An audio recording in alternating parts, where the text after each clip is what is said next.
No more bad government in Nigeria. Nigeria what? The only media that have been consistent speaking against the bad government and for the purpose for reformers. Nigeria what, yo?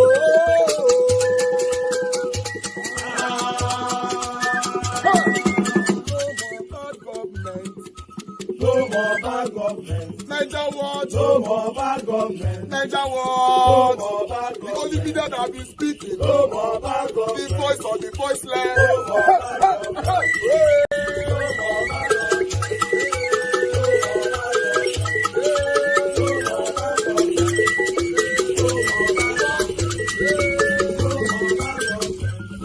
No more bad government. For the poor, no more bad government. Nigeria what? No more bad government. Nigeria what be here? No more bad government. No more bad government. No more bad government. In Nigeria, no more bad government. No more bad government. No more bad government. The only media, the number one media in Nigeria, no more bad government. That have been speaking against government. No more bad government. Nigeria what? No more bad government. Nigeria what, yo? The voice of the voiceless. The voice of the voiceless.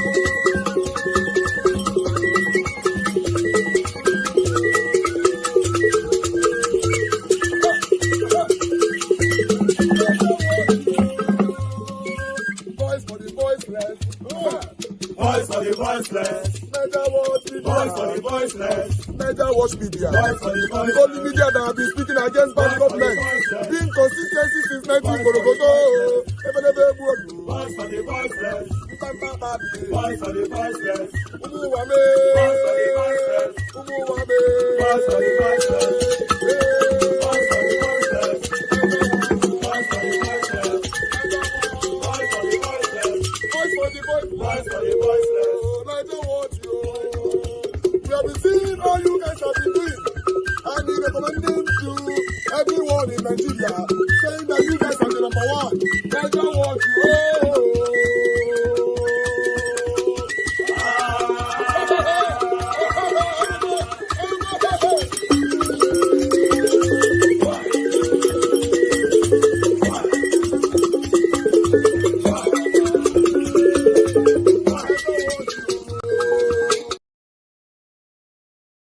Hello and welcome. My name is Magnus Oraka. This is Woto TV.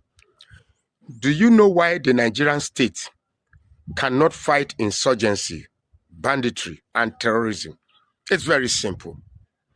Anybody hoping that the Nigerian military or the Nigerian government, as it is, can fight terrorism is a lie. And the reasons are quite simple and it's obvious. They are right there before your very eyes. Number one, our military, our security forces have been compromised. Our security forces have been compromised. When you have a military that cannot manage intelligence, when you have a country whereby a brigadier general cried out an SOS, provided his location for the Nigerian military to come and, take him out, to come and save him, only for the terrorists to get there before the Nigerian military. It tells you that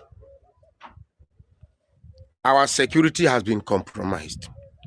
How did the terrorist get his location? Let's not just even joke about it. The terrorists in Nigeria have sympathizers or accomplices in all our security apparatuses. That is just the truth. Then the second reason why Nigeria cannot fight terrorism is because these terrorists are being viewed by core northern extremists as their brothers. That explains why no single terrorist have been arrested. And if they are arrested, they are given small jail sentences. Can you imagine that a country that is widely known as a terrorist-infested state has only one person sentenced to life, and the person sentenced to life has never been seen with a pistol, a knife, or a rifle. The person has never been seen butchering or unaliving anybody, yet he is given life imprisonment. And the one that was caught unaliving somebody is given 20 years. That is if he will complete the 20 years, because he will be released. We'll all think that he's in the prison, but he will be released, and we'll be told not to be engaged in anything. Then the Nigerian state is so useless, corrupt. Nigerian state is gone. Honestly, the Nigerian state is gone.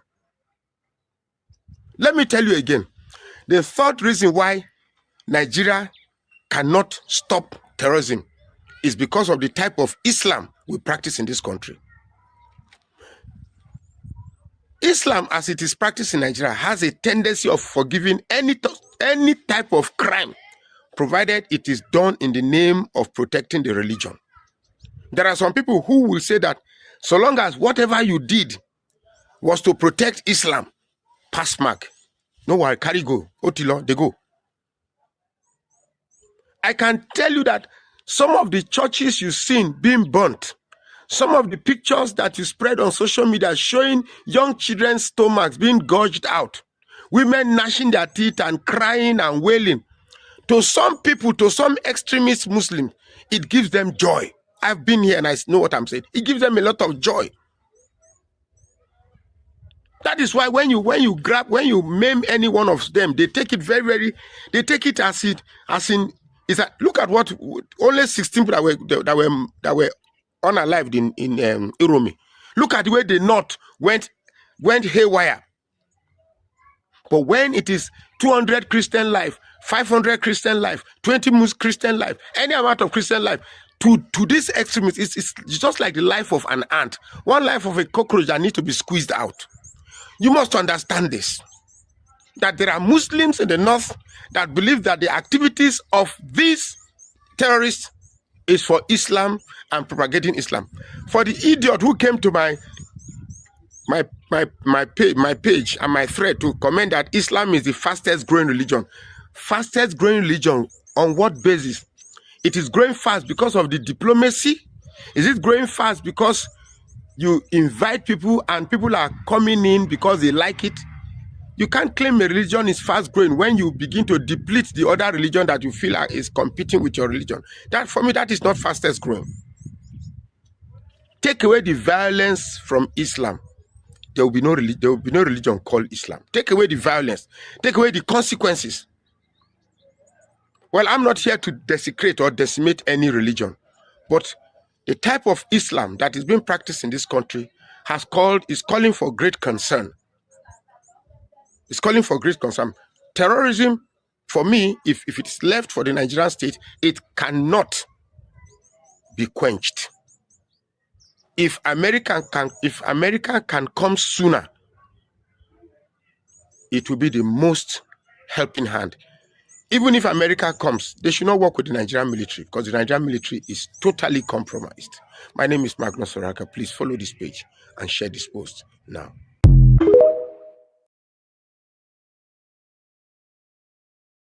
Strong indications that the Nigerian government lied about the outcome of its officials' meeting with the officials of the United States government over the allegation of Christian genocide and Christian persecution in Nigeria, when the officials of the Nigerian government, led by the National Security Advisor, Nuhu Ribadu, met with the officials of the United States government, including the Secretary of War and the lead investigator over the allegation of Christian genocide in Nigeria at Washington.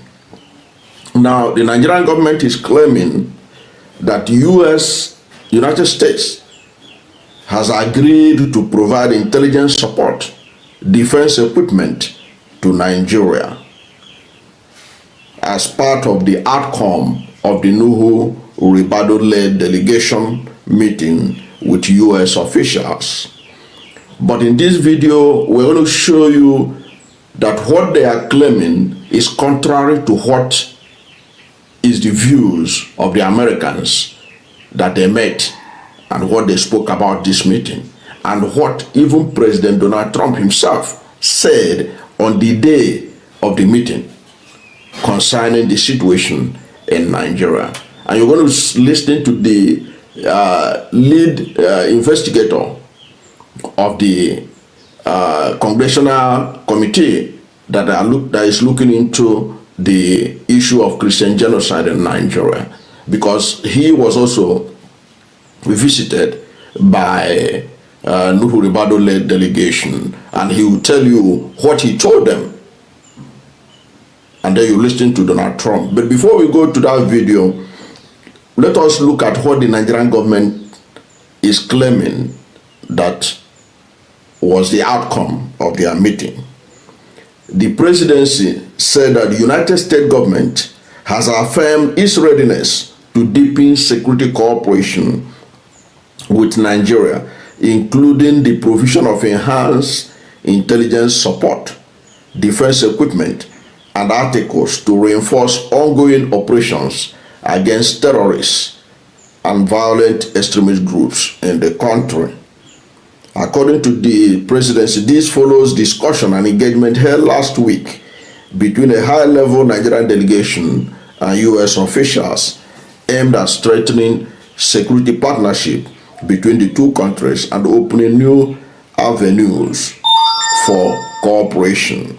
The delegation, led by the National Security Advisor Nuhu Ribado, had met with senior officials across the U.S. Congress, the White House Fed Office, the State Department, the National Security Council, and the Department of War. And of course, we know that members of the delegation included the Attorney General of the Federation, Lateef Fagbemi, Chief of Defense Staff General Olufemi Oluyede, Chief of Defense Intelligence Lieutenant General Emmanuel Uduendeye, the Inspector General of Police Kayode Abotokun, and two representatives of the National Security Advisor. Now, according to a statement by the Special Advisor to the President on Monday on Information and Strategy, Bayo Onanoga, he said that during the engagement, the Nigerian delegation refuted the allegations of genocide in Nigeria, emphasizing that violent attacks affect families and communities across religious and ethnic lines. He said the delegation also rejected the wrongful framing of the situation, saying such a portrayal would only divide Nigerians and distort the realities on the ground. He said that the United States expressed its willingness to extend complementary support, including humanitarian assistance to affected populations in the Middle Belt and technical support to strengthen early warning mechanism. Okay? He said the discussions provided ample opportunity to correct misconceptions about Nigeria, forge a constructive solution-driven partnership with the United States, and reinforce mutual trust and advance a coordinated approach to protecting vulnerable communities, especially in the Middle Belt. According to Bayo Onanoga, both countries agreed to implement immediately a non-binding cooperation framework and to establish joint working group to ensure a unified and coordinated approach to the agreed areas of cooperation. He said the Nigerian delegation in return reaffirmed government commitment to strengthening civilian protection measures. Bayo Onanoga went on to say that the federal government restated its awareness of heightened sensitivities regarding religious freedom and security, and urges citizens to remain assured that firm, urgent, and coordinated steps have been taken to secure the nation. Okay, that was the presidency giving the impression that the U.S. has agreed to provide intelligence support, defense equipment to Nigeria. But what was the position the true situation? Now, what in the meeting that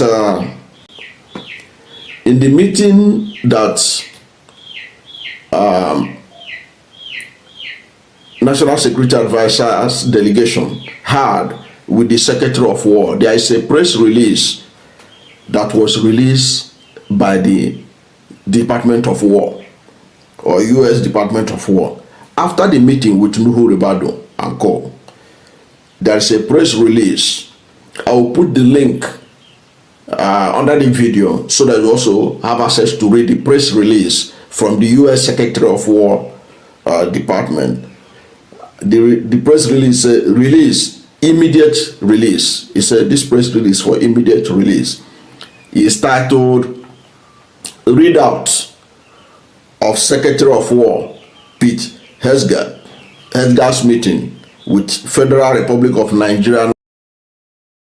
State policing to the pace of ongoing constitutional amendment and from national security reforms to expectations of governance in a challenging economic climate, the questions before the APC-led federal government continue to mount. Senator Adams Oshomhole, the former national chairman of the APC and senator representing Edo North, he joins me live on the program tonight to speak to these issues, and perhaps he might want to defend his party's stewardship and tell Nigerians where the reform efforts truly stand. There are a lot of people who think his party is not very unpopular. Your Excellency, thank you so much indeed for joining us tonight. Thank you, Chief, for having me again. I appreciate it. I mean, your very good friend Atiku Abacha is officially in the ADC, and it does look like a lot of momentum against the fact that you heard his view that your party is not living to the expectation. Your party is failing Nigerians, and your party is getting unpopular by the day, by the situation the Nigerian people are facing. Thank you, Shehu. I think the thing to ask, and this is where you must play your critical role of assisting citizens and your viewers, to remind them of the antecedent of each of these persons. I heard him say he was a founding member of APC. That is part of the truth. He was a founding member of PDP. And according to him, what he predicted will happen to PDP has come to pass. Now, if a man was a vice president, number 2 citizen, from 1999 to 2007, and while he was a vice president, he decamped from the party rather than reform it so that others can build on it, he ported to APC to become, as he just claimed, a founding member of APC.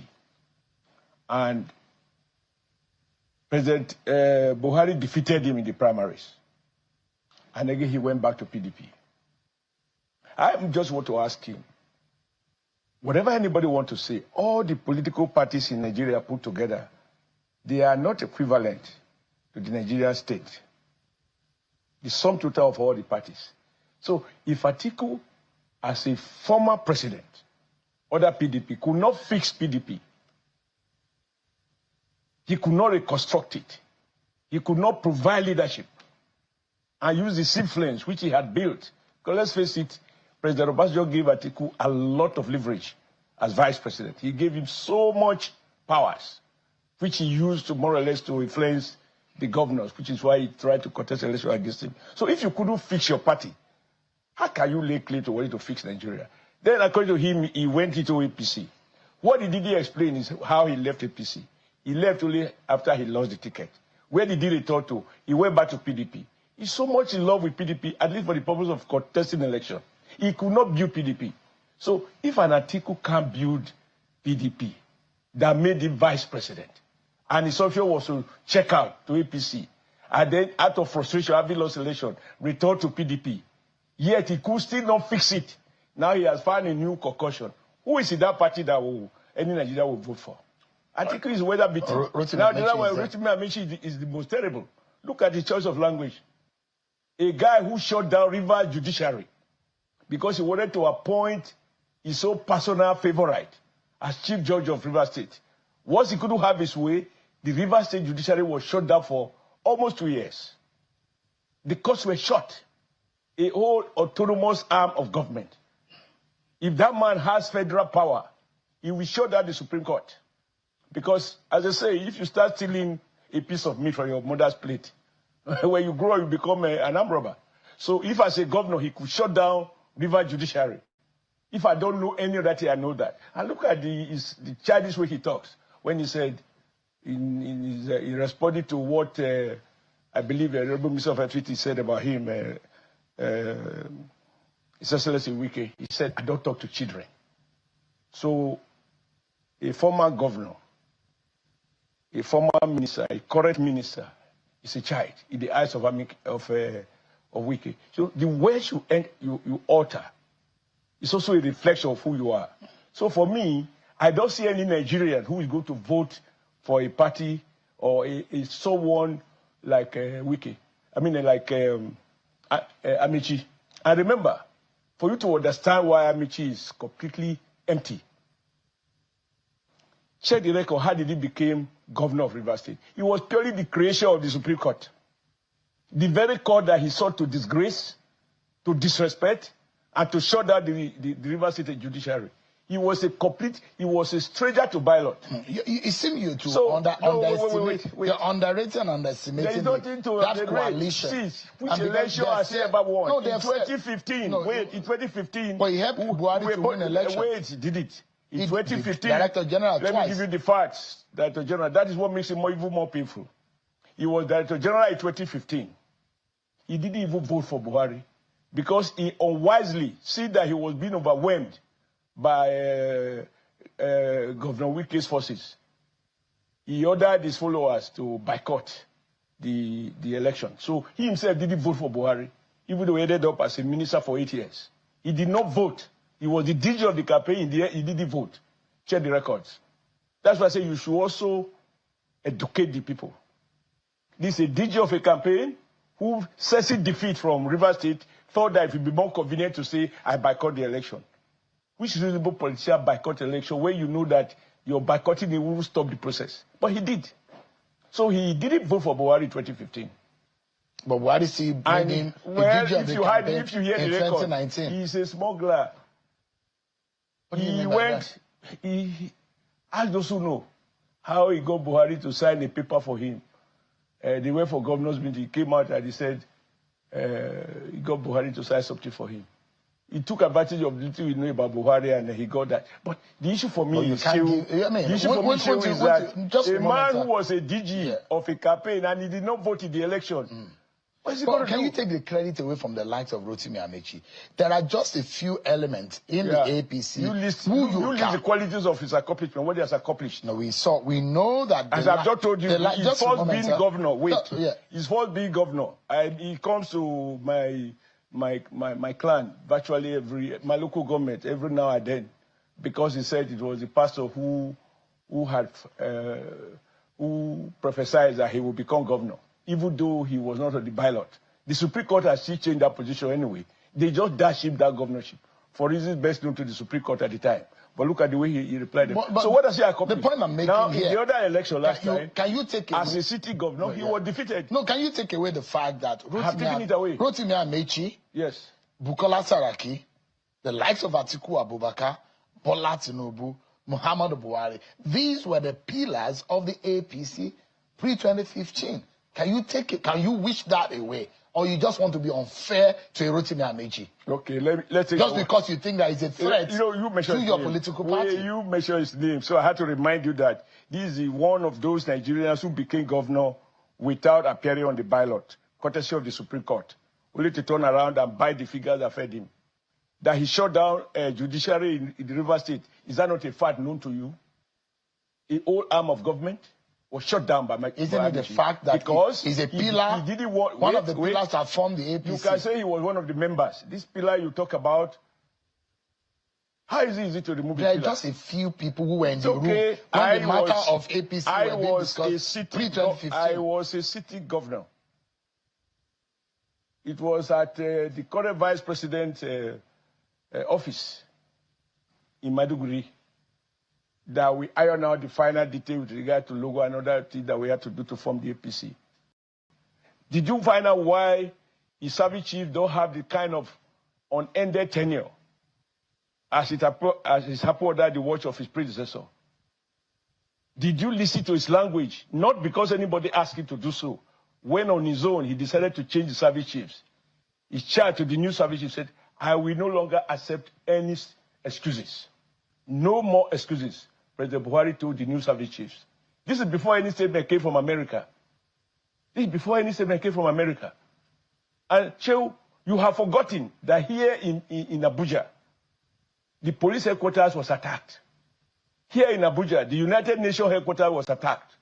Here in Abuja, this day newspaper facilities were attacked. We can go on and on and on. So don't suggest as if all that APC promised, what President Bola Ahmed Tinubu promised, which he's doing, is that he will do his best, and he's doing his very best to deal with the issue of insecurity.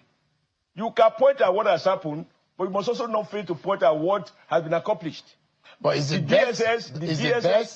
best working?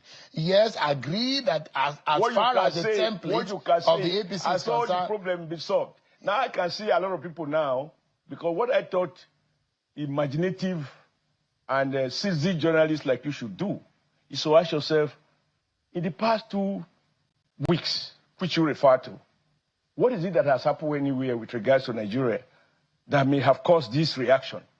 So this surge in the renewed focus by bandits on schools, what military term they call soft targets.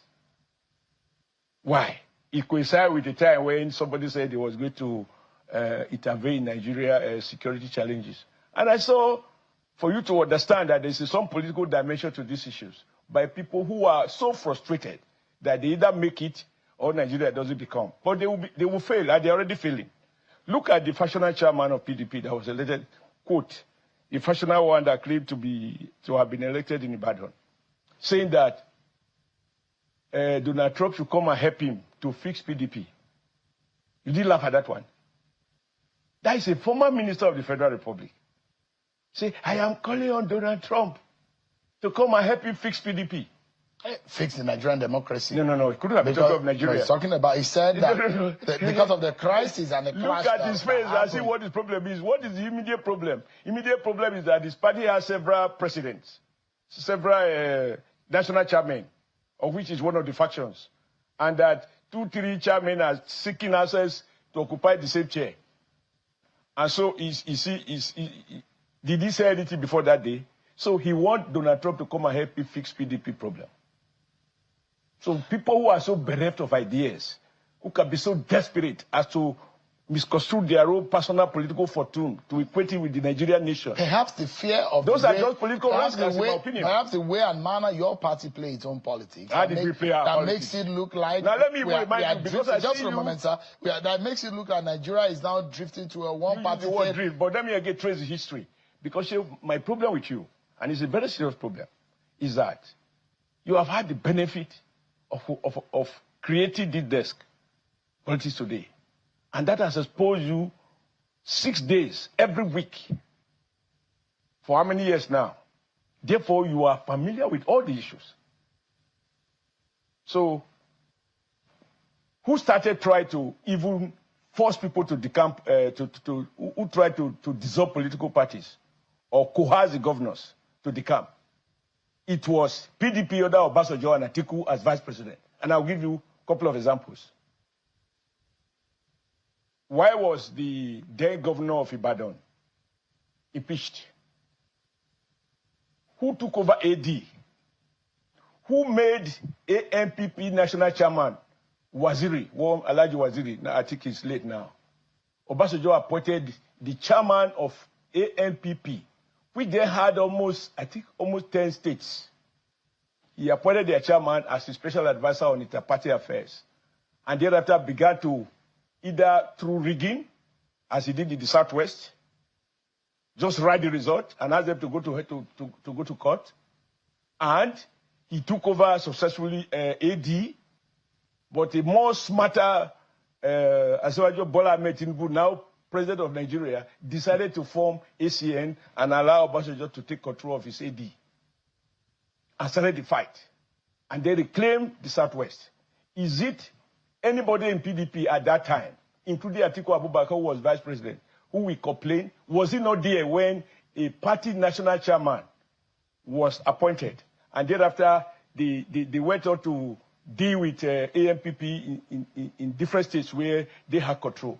ANPP had about 10 governors in 1999. So that's the kind by of... the time I became governor. Is that the kind of right? template that your party now wants to copy? By the time I became governor, for example, PDP had completely rooted out AMPP in Edo State. Even though AMPP at one time had members of House of Reps. Until God used me to dismantle the rigging machine in Edo State, and I became the only non-PDP state in the entire South-South.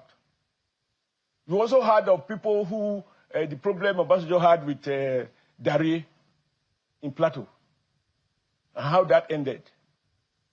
We can give examples. So, if we have refused, for example, if we have refused anyone who chooses to join APC, you will accuse us of breaching the person's fundamental human right. The Nigerian Constitution does not give any political party the right to deny you membership. So you simply just love if you have any specific allegation, you prove it. What steps? You simply just love what Obasanjo did, and you people want to copy it. No, you ruled out how who has President Tinubu appointed in order to get anybody to the camp? I mentioned the name of a national chairman of an opposition party. You name one that President Tinubu has appointed. Name one national chairman of a political party that Tinubu has appointed. So that's why that's the reason why your party wants Nigeria. I said in one forum, politician to I be said in one party. forum that is the only country where, in my culture, for example, they say the head does not run when there's trouble in the house. They stay back and fix it. That's why you can talk of the prodigal son, even in the Bible. There is no prodigal father. A father that run out of his own house, as Atiku did. Or if Amici says, because he lost his ambition to contest for election in APC, are we the one who forced him out of PDP where he was before? But one by one, they voted with their feet. Do you realize the danger of this for our democracy, Senator?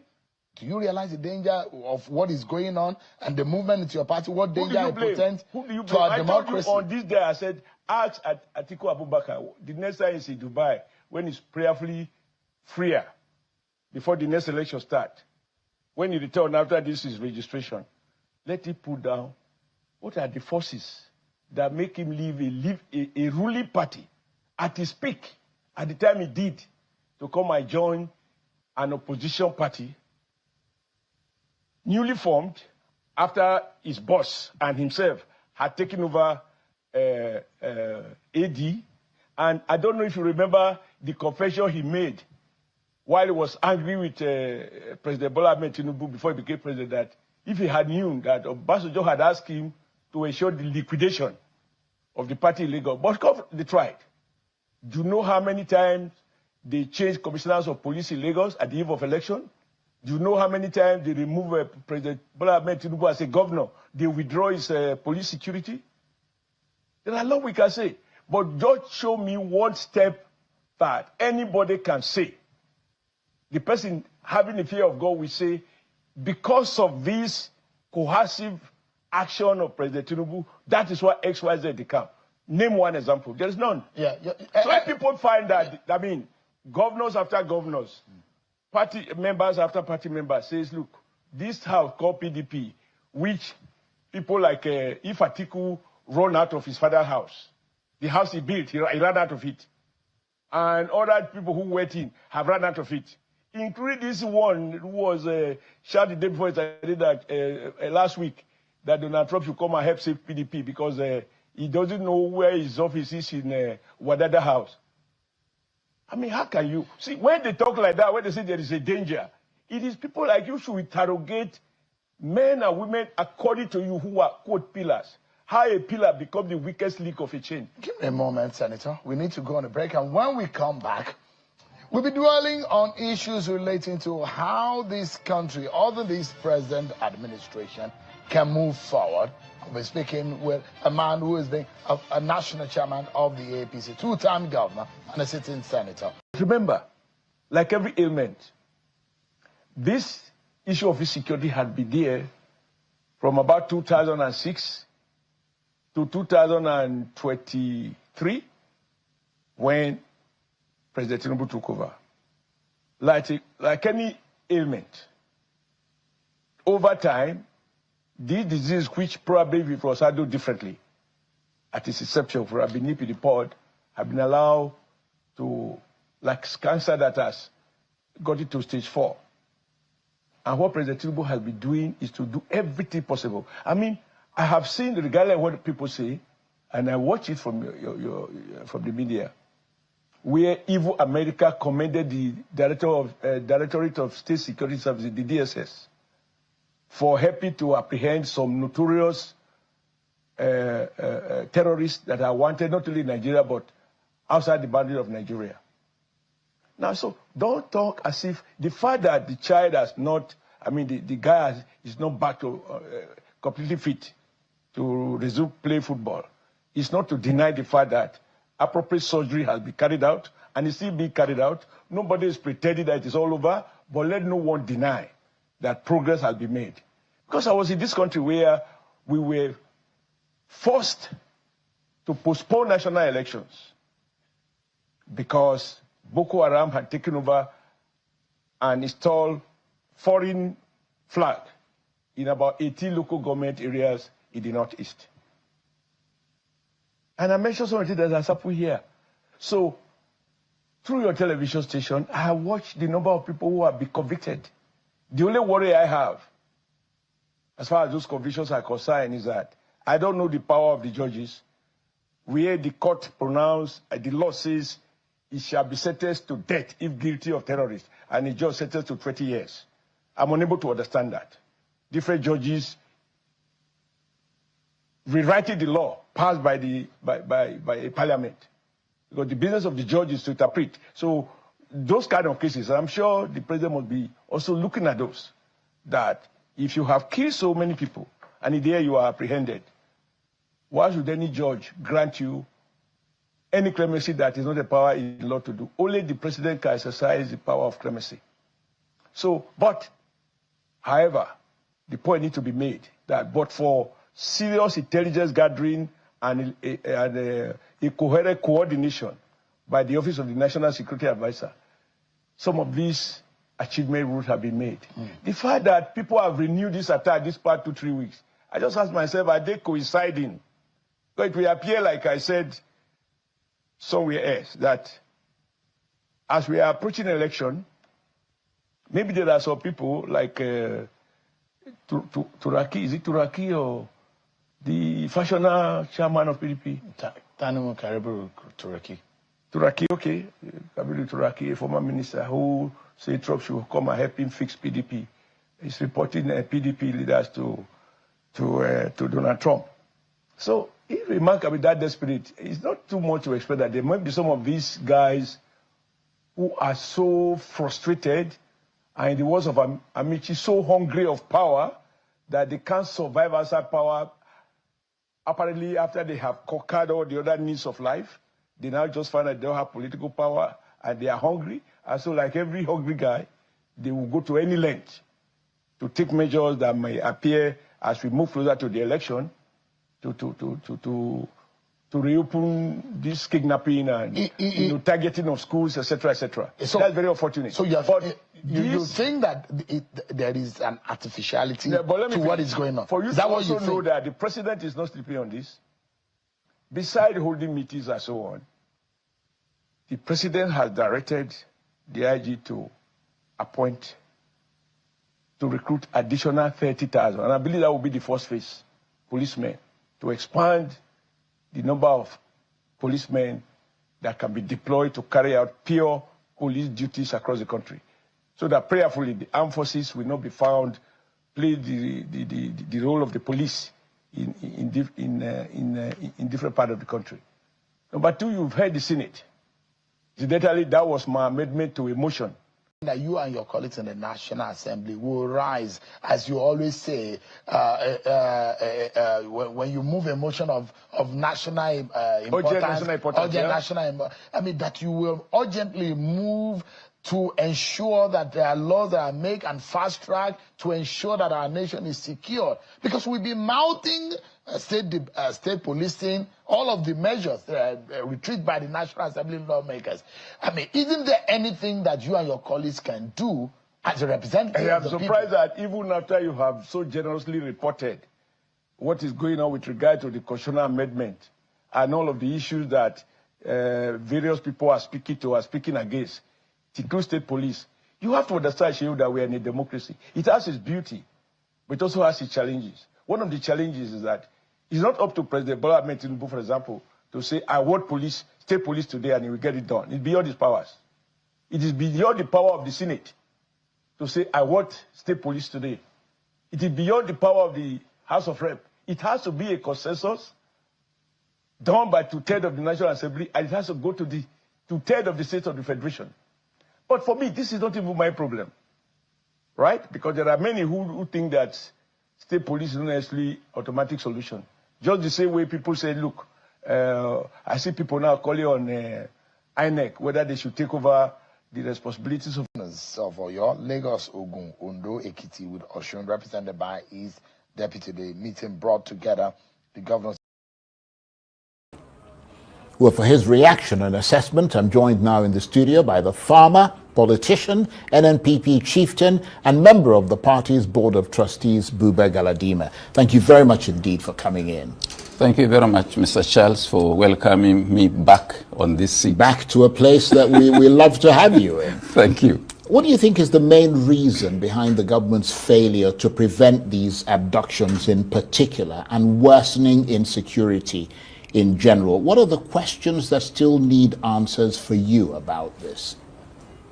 Well, for me, the government has abdicated in its primary responsibility of protecting and saving lives and properties of citizens, and has given 99% of its time to politicking. And governance, especially in a country like Nigeria, is a serious business. It is not how to make money, but how much sacrifice would the leaders make on behalf of the people. If you are a Nigerian president or a governor or even chairman of council, you shouldn't have more than 6 hours for leisure. The remaining must be hands on the wheels. That we are not seeing. This government is only concerned about receiving the campees or trying to destroy opposition political parties. And I want to tell them, for the world to know, that it is not in their interest to destroy opposition, because without opposition, there is no democracy. And if there is no democracy, it means we are sliding to fascism, dictatorship of the Mussolini type. And this is exactly where they are taking us to. And in fact, I want to advise right from the start that it is not even in the interest of the ordinary APC man not to have an opposition. Because if there is no opposition, he doesn't matter to those in authority. So even the APC people should try to protect opposition so that they become relevant in their own party. Well, what specific actions do you think the APC government should take to address these, for instance, mass abductions of students in Niger State and other parts of the north? Let me tell you, it still boils back to what I have said. Those in authority must put up their thinking cap and do the needful. They have tried this garagara, as I would want to call it. It did not work. So it is now time to use their intellect, use technology, and protect our citizens. I want to tell you something that had happened in China. Some people sat at the airport. When their lounge, when their flight was called, somebody forgot his bag, small bag, and went to board the aircraft. They asked him for his boarding pass. He looked. The the small bag was not there. So he rushed and reported. And the police said, don't matter, don't worry, just go.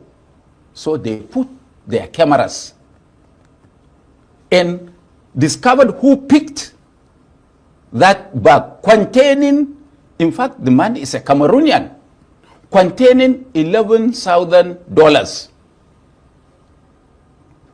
And they followed him, the camera followed him to the aircraft where he boarded and took off. By the time he arrived at the next station, security people were waiting for him at the ladder of the aircraft. And you don't want to be caught by the Chinese, do you? And they just asked him, hand it over. and the man who left gave them the address where he was going, dropped the address, and in the morning, here was his bag at his. So that illustrates the point you're making about using technology and being serious. Of course. We are not serious. We are only interested in power to make money or to show you that I have arrived. But when you say we, I mean, that implies that you, as a member of the opposition, is also somebody who's been in ruling parties before. I mean, that you're part of the whole sort of mix. I mean, how would you have addressed it if you were in power? What specific measures would you take differently from what the government is doing? In the first place, because I cannot make that sacrifice of 18 hours per day for you. That is why I am neither electable nor appointable. Yeah, but you're in a party where you were campaigning for the party to go into power. Yes, because I thought that I can have the authority or the influence to dictate how things should be done. Because you helped Buhari get into power. And when he said we cannot and you participate, tried to help Kwankwasa to get into power. Of course, I assumed Buhari could do it. When he got there, I discovered that he was also one of them. So he let you down. Of course he did. And you know that for sure. And I didn't hide it while he was on that seat. Yeah, that is true. So, for us in Nigeria, the president should forget about physical security. We've passed that stage. We have to use technology to detect things even before they happen, and set up special squads to deal with the issues as they spring up in the next 5 minutes. These people who are left Kontagora for Niger, and somebody was capturing them verbatim around 5-6 that they were going towards Yauri or Ngaski. And that's intelligence, isn't it? That could have been provided intelligence. Yes, that the security should move quickly, that they may attack either the town or schools. Unfortunately, they just wavered small and attacked the Maga school. And why? How can somebody not tell us anything? There were security people and soldiers in that school. Why did they leave the place? They should be court-martialed and be shot. Absolutely. But according to Bayo Onanuga, who was sitting here just a minute, you said some people have already been arrested. But what role do you think schools and educational institutions should play in preventing or mitigating such abductions? I mean, what I'm trying to get to is, how do you balance the need for security, for example, with the need for access to education in vulnerable areas? In the first place, it is shameful to close down the schools. Shameful on government and on authorities at every level. You can't close down schools. What you should do is, how can you protect the schools?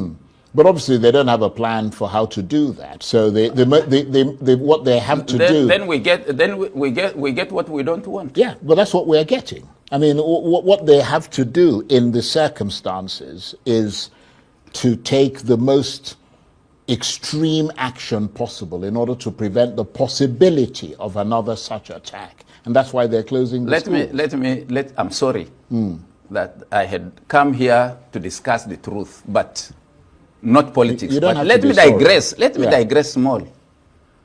During Jonathan's birthday, is it Friday or Thursday? I mean, Thursday or Wednesday, I spoke to journalists.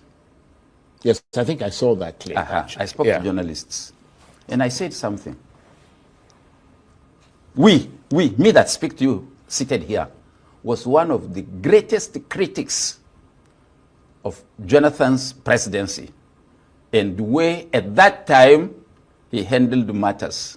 I didn't know that God will disgrace me to show me that Jonathan was even a saint and a better administrator than those that follow him. First, as a third world leader,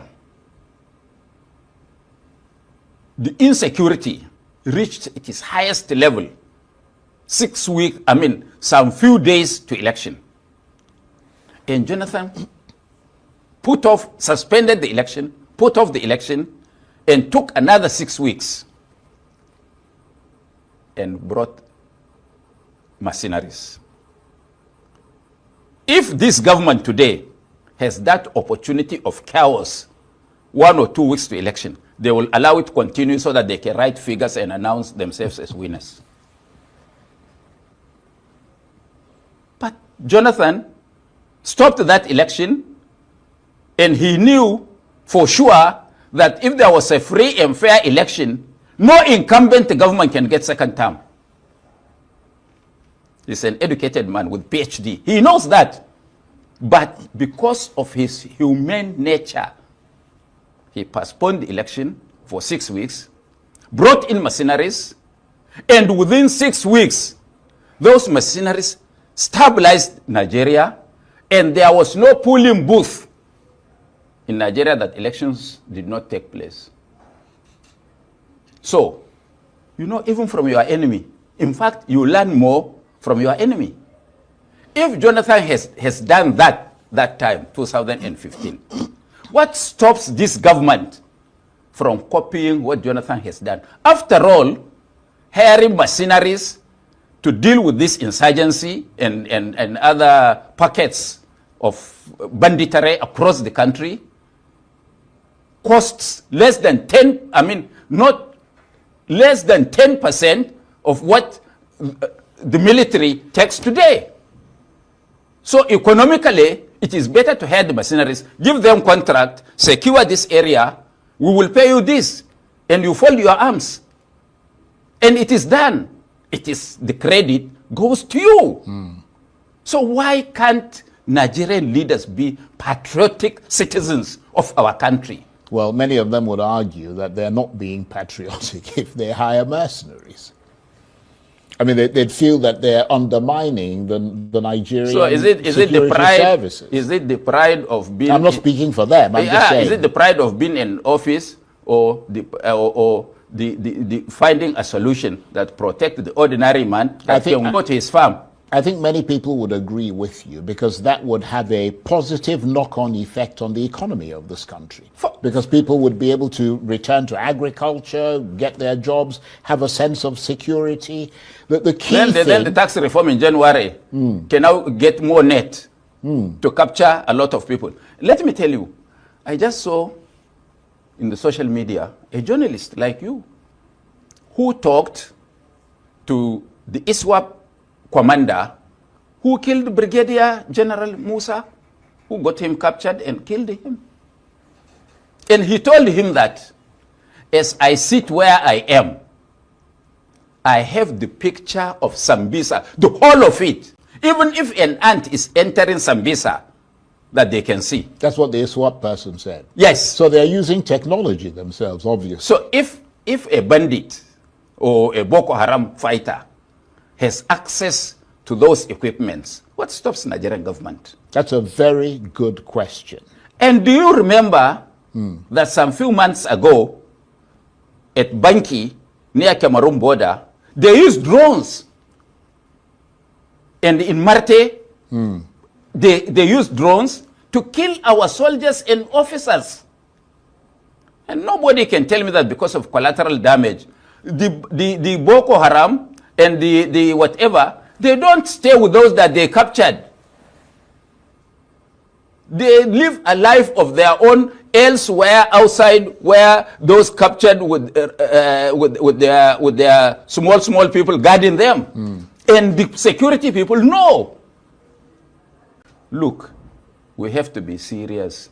We have to put pressure on these elements for them to surrender. Now, you talked about bringing mercenaries into this country. I mean, you're quite comfortable and happy for that to happen. Would you be happy for President Trump to bring his troops into Nigeria and secure those areas? Not for the purposes he's talking about. So not for religious purposes. Right, but not But to come and secure Nigeria. Yeah, but if he's going to vote for Trump 100 million times. Well, but if he's going to kill, even if the pretext is for alleged Christian genocide, if he's targeting the same people who are killing Christians and Muslims, I mean, it's the same thing as almost bringing mercenaries, except you don't have to pay for them. Let me separate that, Charles. Right. For example, let's, for purposes of argument, I'm a terrorist, and I'm talking to you, and I'm targeted. Would you escape? How do you mean? I don't understand what you mean. If they just if they target you, yes, target me. Right. Would you escape? Probably not.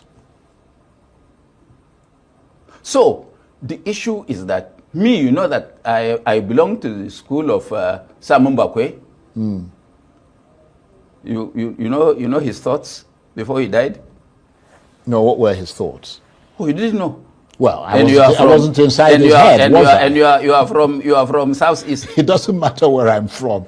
I don't know what his thought. I mean, he had a lot of thoughts. Which ones are you talking about? He has one which is very prominent. Right. So which is that he would wish the British will come and colonize Nigeria. At least we can have peace and we can have sanity. We re-establish a system. Now, your children and mine, what do they know as good? What is bad now is their new whatever, because they don't know anything good. So what are we breeding? Do you think that the insecurity in northern Nigeria, President Trump's comments, for example, about insecurity in northern Nigeria and the targeting of Christians by Islamist insurgents could have served as an incentive for bandits to try and extort the Nigerian government for money, as the US is putting pressure on the Nigerian government? You know, it is both sides of the coin. Trump himself, I don't believe that he's here to protect Christians or Muslims. That he wants to put pressure on the Nigerian government so that he could extract as much as possible, because he assumes that France and US are milking Nigeria dry. He's not talking for you or for me. You mean France and China, or France and you said France and France and China are milking Nigeria dry. Right. So he wanted to have a piece of the pie. A cake. And he has done that. Look at what is happening. Put pressure on Saudi Arabia, put pressure on Kuwait, and get trillions of dollars. So the man is a businessman. He can change if they see him well, if they talk to him well. He can press Tinubu tomorrow. So we've got about 1.5 minutes left, and I know you're going to start moaning in a minute. So I thought I'd just say that to you very quickly. Summarize for us where you think things are and where they ought to go now. Sir, once more. What did you say? Well, I said summarize for us, because I mean we're coming to the end of the conversation. Where you think things are and where they ought to go. Things are bad now. But the president should be very careful in not mortgaging Nigeria because of Trump's threat. that one we would not accept. But of course, he has to sit up and look for people of knowledge and people who could look at him straight into the eye and tell him how things should be done, not a yes sir men who are after battering their own bread. On that note, I want to thank you very much indeed. Abuba Galadima is a farmer, he likes to say. He's a politician, he's an NNPP chieftain, and he's a member of the party's board of trustees. Really nice to have you here again. Thank you. Thank you very much indeed. Good to see you. Thank you. Next time. I look forward to it. For this edition of Arise.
All right, my people, it's good to be back again. Good morning, good afternoon, good evening to you all right there. Thanks for your time with us today. Another day. Today is Tuesday, 25th of November, 2025. Yes, the month is almost over and December is around the corner. Christmas is around the corner and Nigerians are grieving. Yes, that's just the truth. A lot is going on in our country. I appreciate you all right there. Mother of Omami Diaspora, thank you very much, my lovely mother. Thanks for all that you do. I appreciate you always. I guess you guys can hear me. Please, somebody acknowledge my voice. Appreciate you all. Thank you, Abu Azi. Thanks for all that you do. I appreciate you. Thank Mike Akambare, Madam Eugenia. Thank you very much. And peace. Dorothy, I can see you. Thank you very much. God bless you all. Black Panther, I can see you as well. Thank you. Una name does change, you know. It's very, very difficult to pronounce now. I'm not even sure who is who anymore because of your username. You guys can go change your username to a name that is on your YouTube that we normally know you for. Because at this moment, there's so many. Now, picture, I think they try to remember people right now, but your username is not aligned. It's just like Black Panther now. You can see Black Panther is still part of his username. You know, so you can do that. Some of you, if you know you are seeing your username, nobody know that username, go change it. You know, just edit it and put a name that we know there and put some numbers so that they can come out accurately. If not, people, they miss you. They, you know, and some of your usernames here is very, very difficult to pronounce. You know, so if you can do that, that would be nice. I appreciate you all right there. Thank you so much for acknowledging my voice, my wonderful people. God bless you all. Says more. Can see you. Thank you. Good evening, good morning, good afternoon, good evening to you all. Mr. Johnson, Amanda, Madam Peggy Modi. Thank you, my wonderful people. We have plenty for them already on the comment section, so I might not be able to acknowledge everyone, but I want you guys to know I appreciate every single person is right there on the comment section, our listeners as well. I'm going to be taking on this article quickly. Then some of you that were already calling in, when you see I'm done with the article, that you can call in, you know, so that we can take it on time. And the link we posted that earlier on. For those of you that want to join the panel, you can start coming in as well. Okay, Peter Obi reacted to Nnamdi Kanu's life sentence. You know, it will aggravate tension. Peter Obi fought convictions of Nnamdi Kanu for terrorism. So I'll just look for his quote so that we can take this quickly. Okay, the news of Mazi Nnamdi Kanu's conviction should compel every well-meaning Nigerian to pause and reflect. This is coming at a time when our beloved nation is facing severe economic hardship, insecurity, and the consequences of poor governance.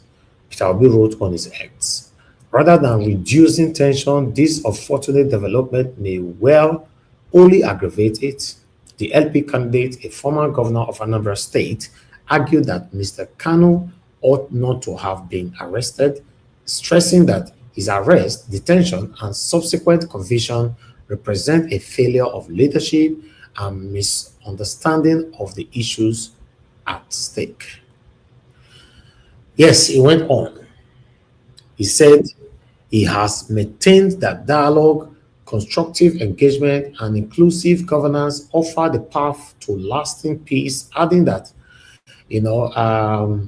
caution would have been necessary only when reason had been exhausted. In this case, I submit that the reason was not only not exhausted, but was probably not explored at all or not fully explored, he argued. The former governor continued, the concerns of Nnamdi Kanu raised were not unheard of. The issues which he demanded solutions were not insoluble. It's very sad. Yes, although he talked for a year. I don't know if I should continue because I have another article concerning Peter Obi as well. So, okay, let me just go for the life sentence and all that. Okay, I've showed it on the screen anyway, in case you want to read it. Just take that because it's quite long, but I'll let that go. I'd like to put another one on the screen quickly. Peter Obi celebrate. Oh, okay, Mr. Stephanie on the backstage. Okay, you're already on the screen, sir. Okay, I'd like to quickly take this one as well here. Mr. Peter Obi, who celebrated his elder senior brother as usual. My dear elder brother, Peter Obi celebrated Atiku at 78. Okay, so now Atiku reached 78, and Tinubu now 73, right? Okay, Atiku senior Tinubu well. Wow. Wow. Okay, presidential candidate of Labour Party in 2023 election, Peter Obi has congratulated former Vice President Atiku Abubakar on his 78th birthday, describing him as an elder brother, boss, and elder statesman. In a message posted on his X handle Tuesday, which was today, Obi praised Atiku's long-standing service to the nation and commended his continued participation in public life despite advancing age. Special birthday wishes to an elder statesman, my very dear elder brother, boss, and elder statesman. Your Excellency Atiku Abubakar Obi wrote. So we'll just leave that there. He praise him, not be small. Praise him, but we'll just let that go. I have just last one to take. Somebody on the backstage again. Okay, this one is also Peter Obi once again. Okay, let me put this on the screen sharply, then I know that we're going to start talking right away. Okay, from Vanguard, Peter Obi calls for unity in the rescue of kidnapped school children, commends security agencies. Abuja, the 2023 presidential candidate, Mr. Peter Obi, has called on Nigerians to unite in efforts to ensure the safe return of school children kidnapped in Niger State, as well as other victims of violence across the country. Obi commended security agencies for their ongoing effort to rescue abducted victims while emphasizing that there is no room for complacency. In a post titled Rescue Effort Commendable but No Room for Complacency on his verified handle on the former Anambra State governor. So he went on that. At least he talked put for these three things that I've showcased so far. Ladies and gentlemen, that's all I have for you guys today. But I'd like to play this video, recapitulate on Abacha's video. Some of you might be wondering, why is Abacha's picture there? Yes, I'm not calling for anything. I just want to play a video that I like, and I have right to play this video because I like the video. The following decisions come into immediate effect. The interim national government is hereby dissolved. The national and state assemblies are also dissolved. The state executive councils are dissolved. The brigade commanders are to take over from the governors in their states until administrators are appointed. Where there are no brigade commanders, the commissioners of police in the states are to take over. All local governments stand dissolved. The directors of personnel are to take over the administration of the local governments until administrators are appointed.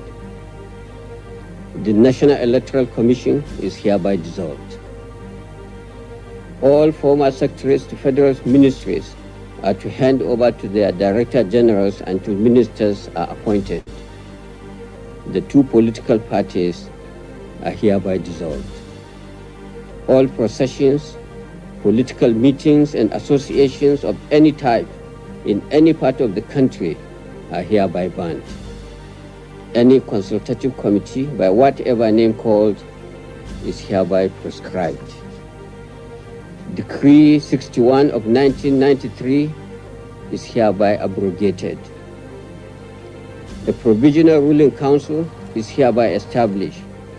It will comprise the head of state, commander-in-chief of the armed forces of the Federal Republic of Nigeria as chairman, the chief of general staff as vice chairman, the honorable minister of defense, the chief of defense staff, service chiefs, the inspector general of police, the attorney general and minister of justice, the internal affairs minister, the foreign affairs minister, and the national security advisor. Legislative powers will reside in the council. States will be governed by civilian administrators to be appointed later. Also, a federal executive council will be put in place. Our security system will be enhanced to ensure that lives of citizens, property of individuals are protected and preserved. Drugs trafficking and other economic crimes such as 419 must be tackled and eliminated. On the current strikes throughout the nation, following the increase in the price of fuel, I appeal to all the trade unions to return to work immediately. We cannot afford further dislocation and destruction of our economy. On the closed media houses, government is hereby lifting the order of proscription with immediate effect. We, however, appeal to the media houses that in this spirit of national reconciliation, we should show more restraint and build a united and peaceful Nigeria. Fellow Nigerians, the events of the past month, starting from the annulment of the June 12 presidential election, culminating in the appointment of the former head of state, Chief Anas Shanekan, are well known to you. The economic downturn has undoubtedly been aggravated by the ongoing political crisis. We require a well thought out and permanent solution to these problems if we are to emerge stronger from them. All right, guys. That video, now video where I like that make me play. Thank you very much, Madam Origin, for calling in. Good evening to you, ma'am. Please talk to us. Hello. Yes, ma'am. Talk to us. Can you hear me? Yes, ma'am. We can hear you. Talk to us. Good evening to you. Thank you so very much. Thank you. I greet everybody. I greet Mommy Diaspora. I greet all the well-meaning Nigerians, everybody that comes out that are concerned citizens. Thank you, everybody. Mr. Niger Watch, you see, I have a very this eerie feeling when I listen to the southern politicians when they come out to speak. In fact, anytime any northern politician or representative speaks, I pay rapt attention. I am still calling our attention to the day that Senator Ndume spoke. And I think they have a hang of what is going on more than the southern politicians. I think they have an understanding of what exactly the danger that the country is facing.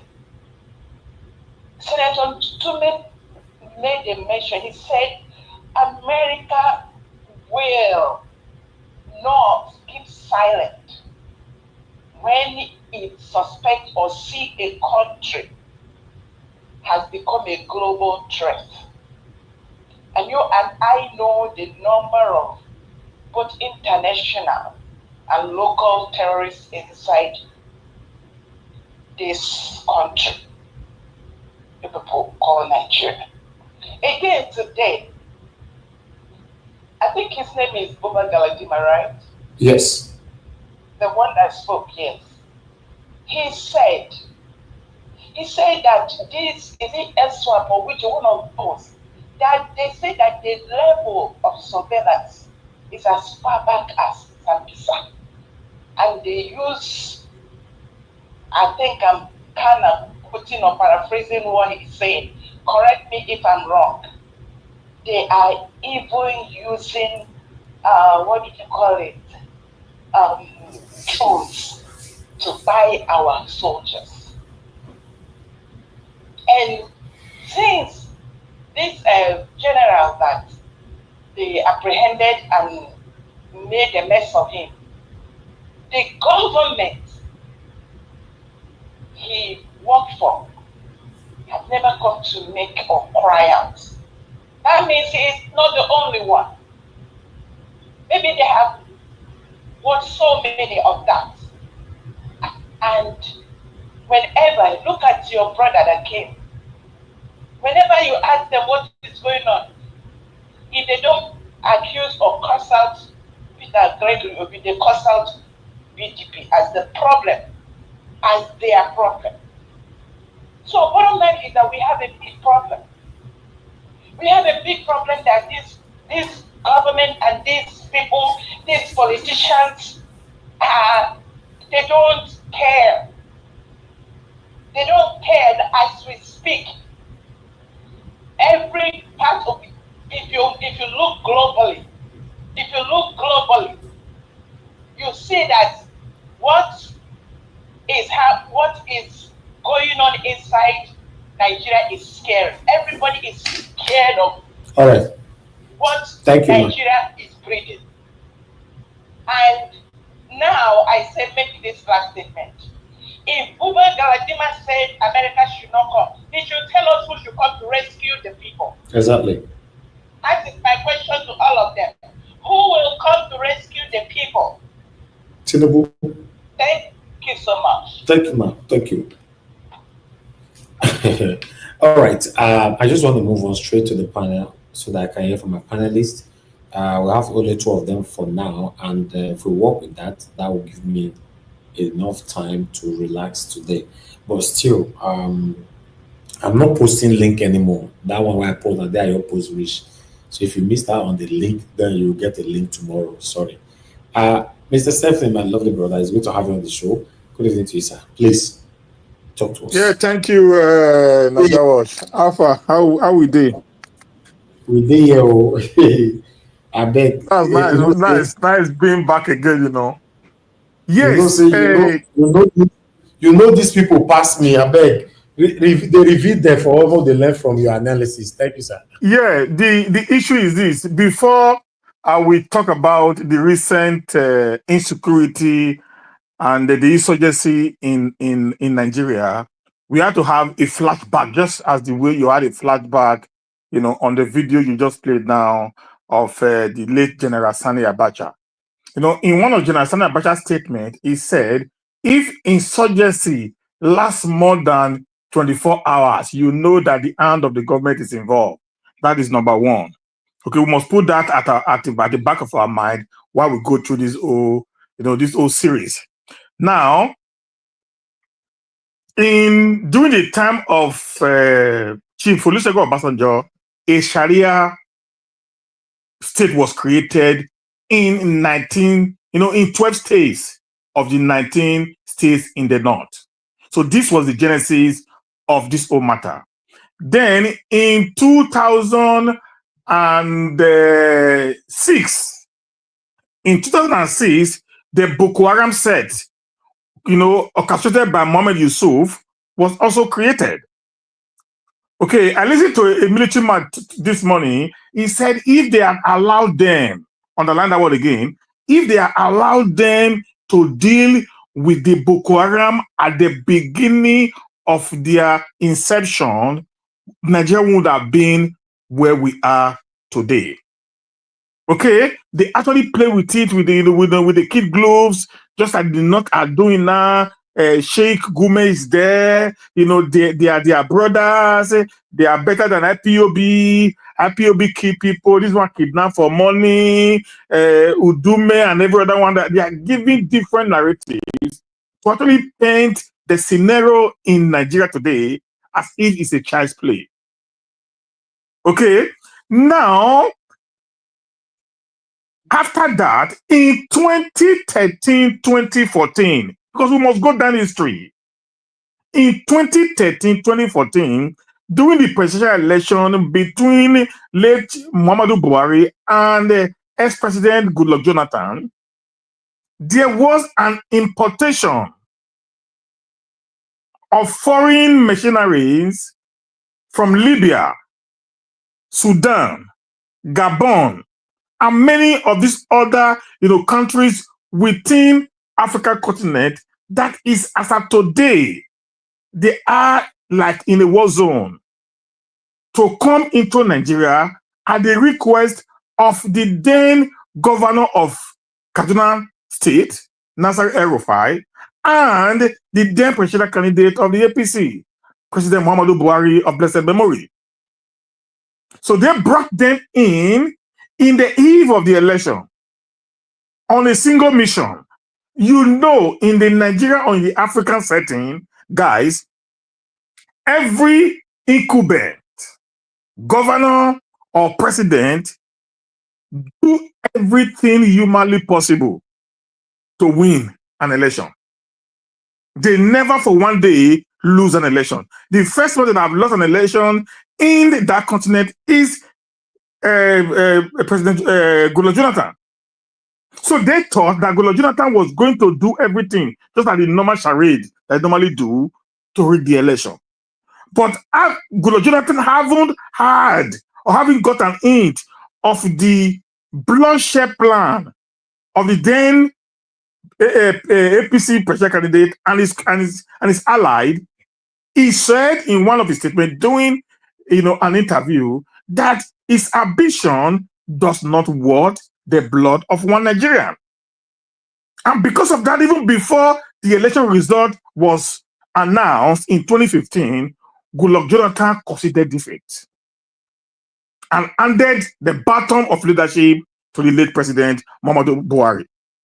Okay, guys, now after he had done that, this is how it all started.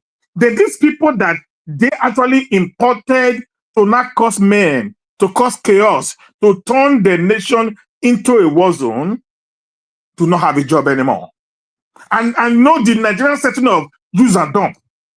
That's a pure Nigerian mentality. The Nigerian setting of use and dump came into existence again, and these people were now abandoned. Even when they were say, okay, you just give us money to return back to our different countries, they refused. Knowing fully well at this time there is already a volatile, situation in Nigeria as a result of the Boko Haram set, which was ravaging the Northeast. These guys came in, having seen, the security challenges of Nigeria, they decided to take to arms. That was the bed of the bandits you see today. That was the bed of the Fulani terrorist, militias you see today. So these are three different groups. You have the Boko Haram sect. You have the APSWA, which is also part of the Boko Haram sect, because they splitted along the line. You now have the Fulani militias, which are actually the machinery that was imported by the then president and his cohort in 2013, 2014. Then we now have the bandits, which are also a split of this Fulani militia, which has now become a menace in the other part of the nation. Don't also forget, let me take a little bit further back again.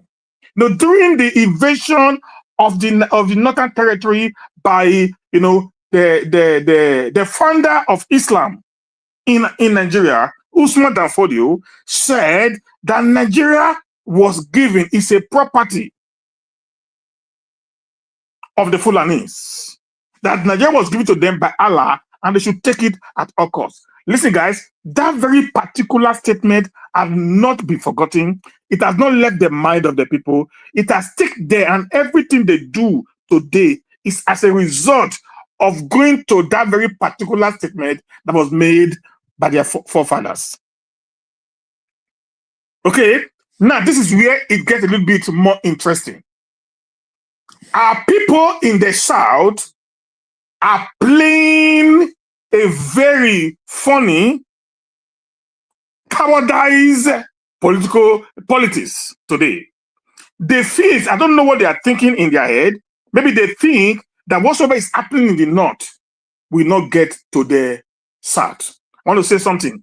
In 2020, immediately after the Edo State gubernatorial election, I did a video, which is also, I'm still very sure, is still in our YouTube today, Nigeria Watch YouTube.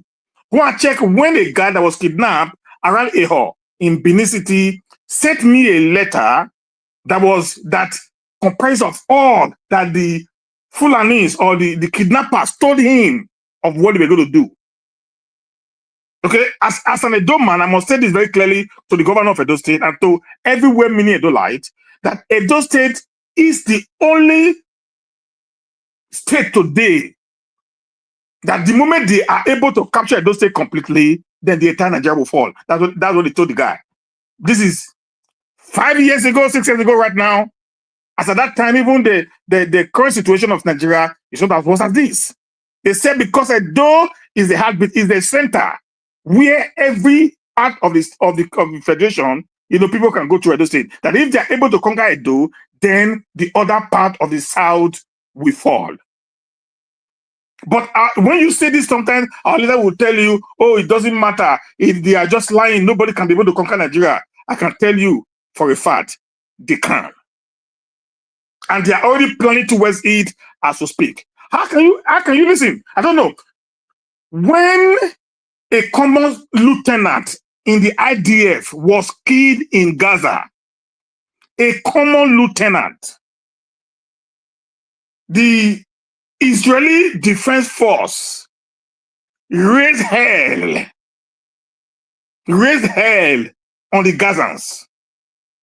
A common lieutenant, not a talk of a brigadier general, a commander of a battalion, was executed publicly with his 4 men publicly and was posted on the social media. And the military, as of today, had done nothing to avenge the death of their commandant. That had been worrying me since I watched that video. I've been thinking, do we still have military, or these are just Boko Harams in army camouflage? Don't forget, during the time of the then president, the late President Muhammadu Buhari, many of the Boko Haram sect who claimed to have repented were actually, absorbed into the Nigerian military. And the truth is this, I'm going to say this now, once a terrorist, always a terrorist. They do not change.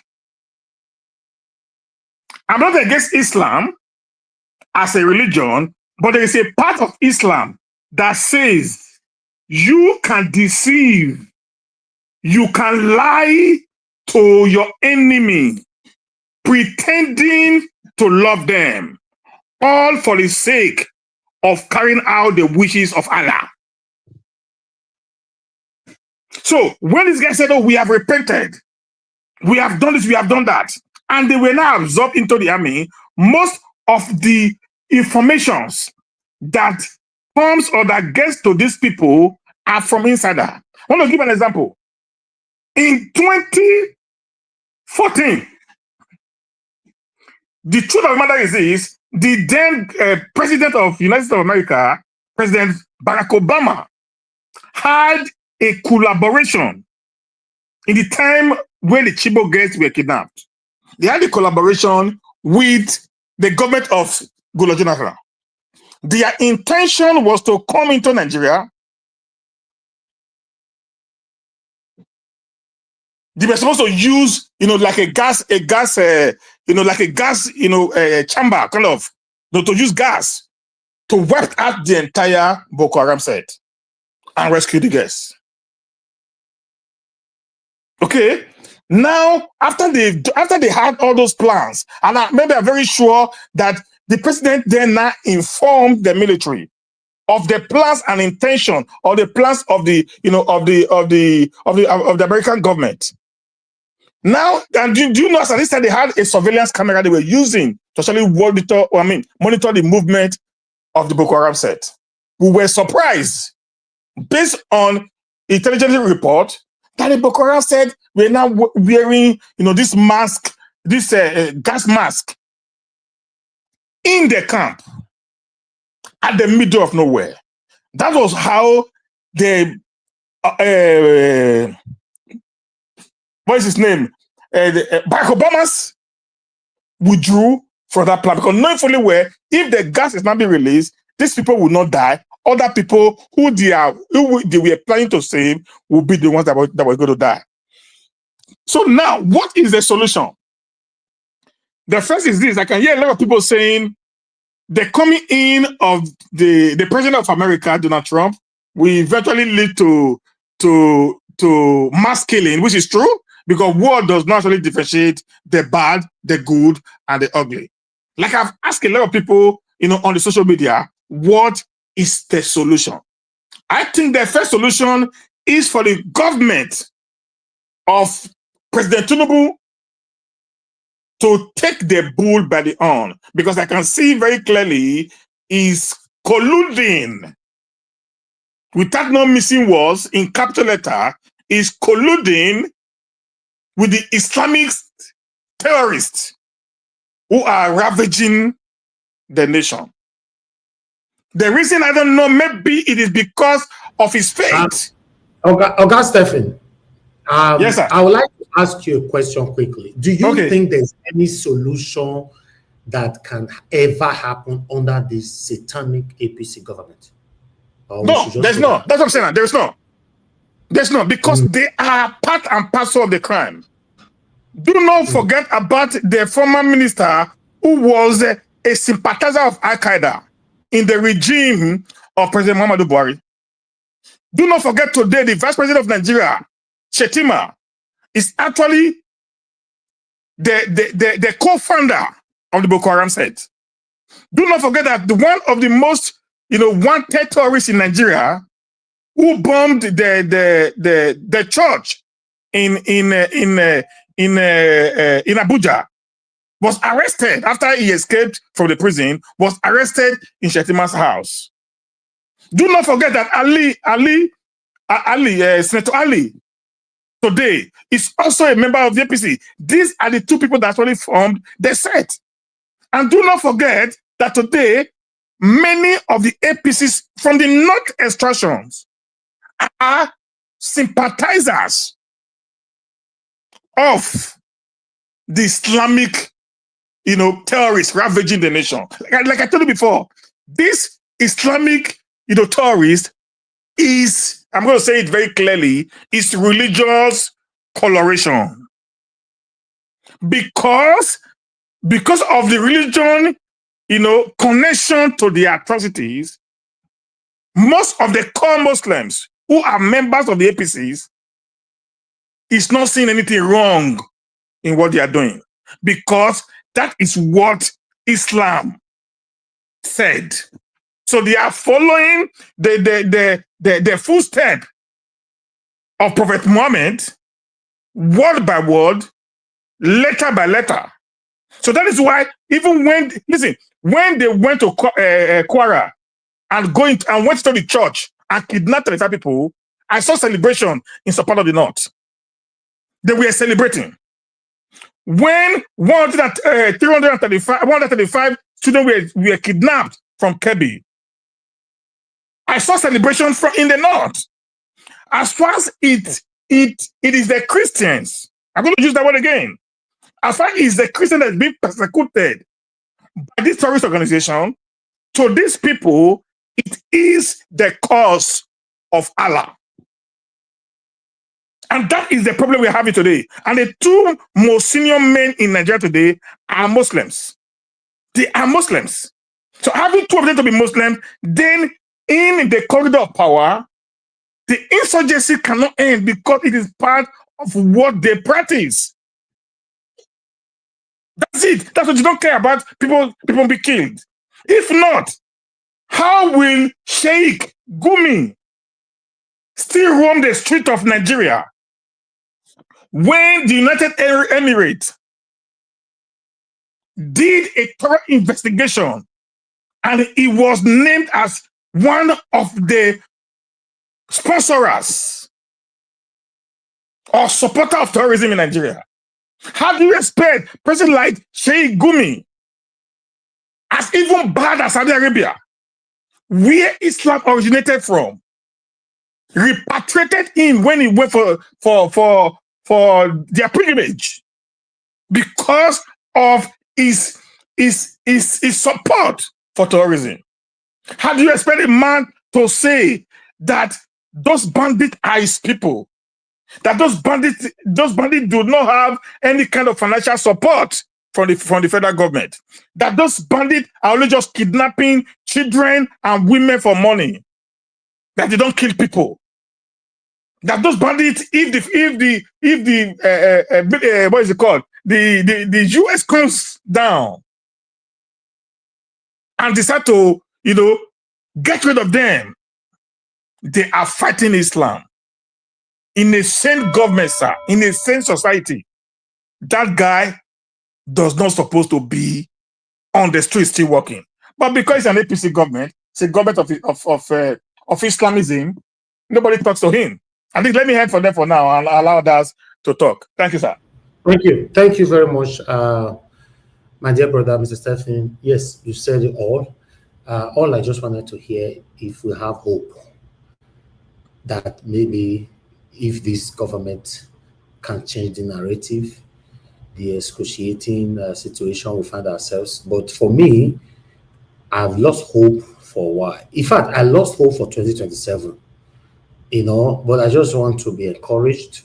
I lost hope, to be honest, because I'm here. I'm in Nigeria. I can see things happening here. It's very unfortunate. It doesn't look like a country that can be saved now, except the international body comes in after they have said. But even the way I'm looking at it, it doesn't look like Donald Trump will be coming anytime soon. So it's very, very sad. Black Panther, please quickly talk to us. You have only 2 minutes. Quick. I think I'm done with phone because I want to hand over the platform to them to talk within themselves. So talk to us, sir. Quiet. Good evening to you. Thank you, Mr. God bless you. Yeah.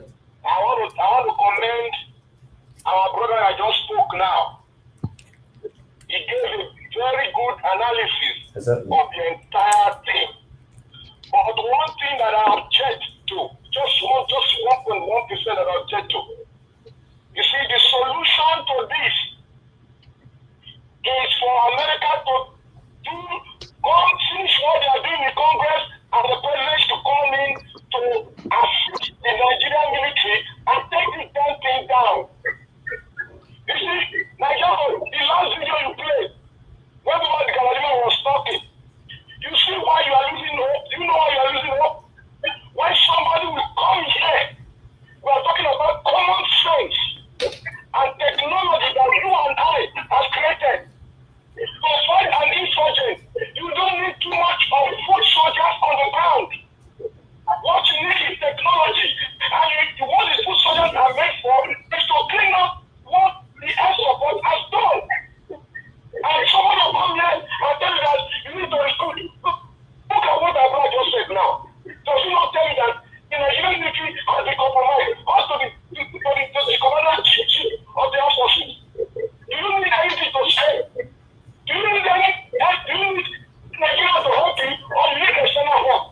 All right. So that the neutral body can come here and settle this score once and for all, and let us start from the Thank you. scratch and build a new nation, or we go our separate way.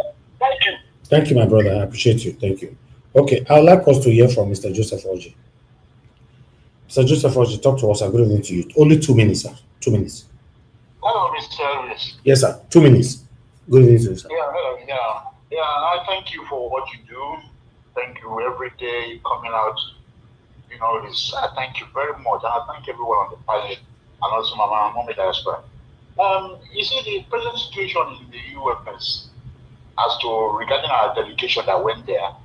Guess what? Our government here, or UK, they are the one influencing this situation through the Democrats. I'm telling you, through the Democrats in the Congress. They try to do the pushback. They'll try and change the narrative. They are the one. Not to pipe blow. They were the one that even convinced them that look, the person you are dealing with here, like in America, you don't do it by doing us. There's a way we handle. You guys have to first of all admit the government here and their delegation, which is I mean the delegation of Nigerian government, Tinubu delegation, they don't want to admit exactly the situation. They've already gone there in Congress and admit the situation, but find a way to try them not to expose their situation.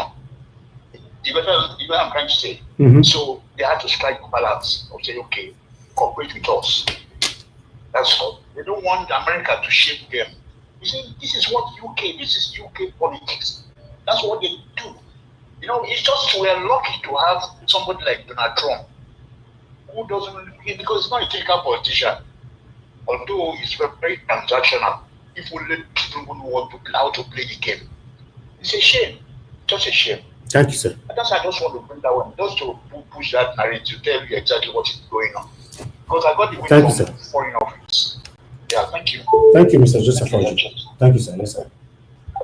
All right, Mr. Alabo, if you are there, unmute yourself. Good evening to you, sir. It's good to have you on the show. Thank you, Madam Patricia. We can see you on the screen. Mr. Collins, it's good to have you here as well. Mr. Alabo, please talk to us. Thank you. Thank you. When you finish talking, please, Madam Patricia is next and Prince Collins, so we can talk within ourselves for the next maybe 1 hour or so. Except other people joined, we might extend that. But I'm listening. Thank you. Thank you, my brother. Just take a coffee. Thank you. We got your back. God bless you for what you do. Thank you, Naja. Thank you, Prince Collins. Thank you, my brother Stephen. Welcome, Madam Patricia. Thank you, the people on the comment section. Our mommy diaspora, thank you, our mother, for what you're doing. Mr. Naja, to your beloved wife, we appreciate her. And your backroom staff, God bless every one of you. And to Nigerians who are willing for this change, who are ready to take back their country, we say get ready. My brother, you spoke very well, Stephen, Mr. Stephen, thank you. But I just want to add little on it, at least to make us have a reflection. Just trace it back to know our history and where and how it started. If you look at it, the question people are not asking, President Tinubu today is suffering because of what? Most of the things happening today is part and parcel of it. Have you people asking question, why did he wake up? Even he wanted to be a vice president to Buhari, and Buhari told him,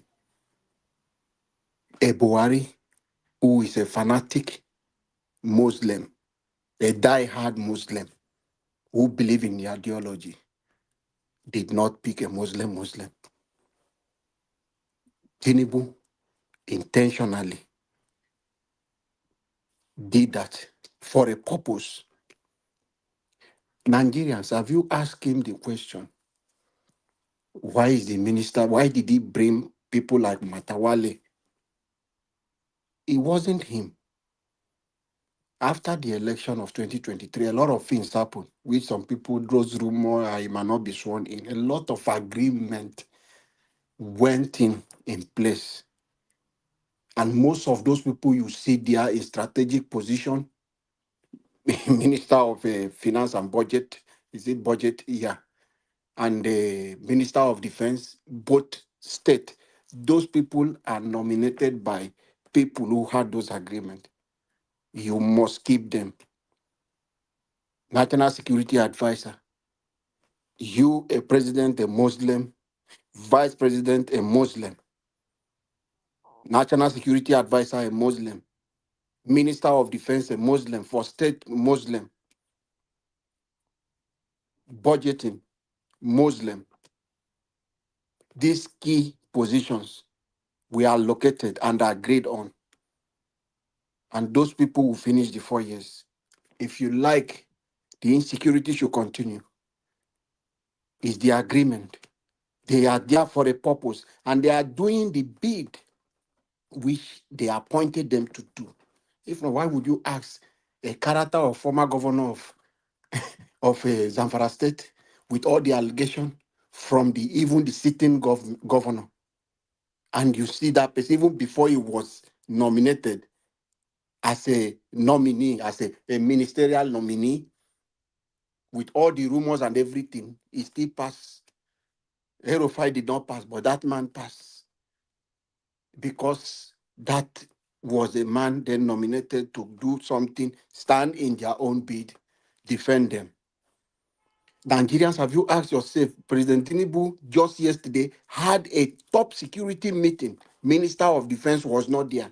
Minister of Defense for State was not there. The other one, he sent him to US, Minister Security Advisor. They are all around. All these guys are sitting close to President Tinubu, but he did not invite them. Did you ask yourself such question? So I want you guys to wake up and understand what is happening. So he got himself into this problem, and he knows why Nigeria is bleeding today. It's the major problem of it. I am not saying it's all, but President Tinubu is the major part of the problem of it.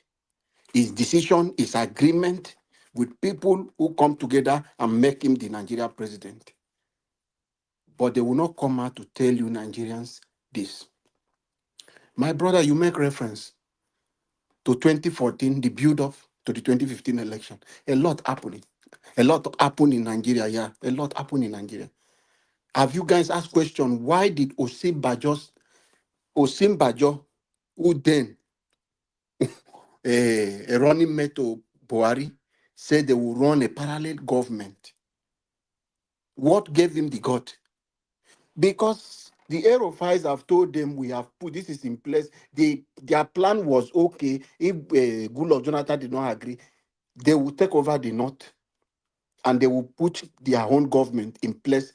These mercenaries will take over against the Nigerian military. And you know, our military is already compromised. I am telling you, even President Tinubu is not safe. Him himself is not safe. If you like, he should put Yoruba people around him. Our military and a lot of key institutions in Nigeria is already compromised because there are people with agenda who said, this is our ideology. This is what we must put. We must take over Nigeria. And those are the people, they have put their place. There are people in position, in strategic positions. That is why you see an order will come. Then another person will thwart that order and nothing will happen to them. Who gave the order to thwart the order of go after them? And another one will come. People are pushing this false narrative. Christopher, the army general, you think he's a fool. You see him every day on the media talking. Because he's trying to expose something. He's speaking to Nigerians. Because he can't do anything. He cannot tell the president, this is what we want to do, and they listen to him. He is against this negotiation. It was an idea of Burutai to rehabilitate them and bring them back into the military for their own agenda, not the agenda of Nigeria. And they are succeeding. But Christopher came in and said, no, I cannot negotiate. And the forces said, no, you can't do that. Who are you? Because he's a Christian. that guy was battling with these people until his removal because he was going after them. The same thing that happened to Inyejirika. So this is a problem that is manufactured by the APC government. Erufai have come out to tell us Nigerians that they imported these machineries. It is not something that is hidden. They did it. That is why Osimbajo can say they will run a parallel government. That was their plan to do. They know what they did. And I believe the God they all of them serve should question every one of them. They know the problem, how we started. They abandoned them in the forest without taking care of them. See, I mentioned something. Black Panther attacked me one day. The whole of South, check places that Muslims dominate in South. Is the Benin. Many people today in Benin are becoming Muslim. They are intermarry. They are doing this. They are guys. They are getting into the Benin. They are getting. You people are just seeing this is a way of life. It's a strategy. It's a long plan. That is the same way they took over Kwara. God forbid. I'm not saying one day they will come and remove your Oba. I'm not saying, but it can happen. They try to install their emir. They do your people rest, but one day they will do it. The government will say, no, you people cannot stop them from doing it. We'll come in because we have allowed them to control, to do all this nonsense. So Nigerians, I want us to wake up and open our eyes.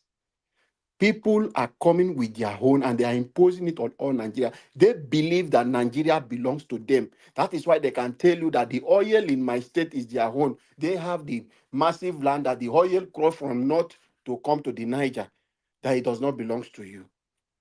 It's agenda. The only solution for us is we don't know how it will happen, but let it happen.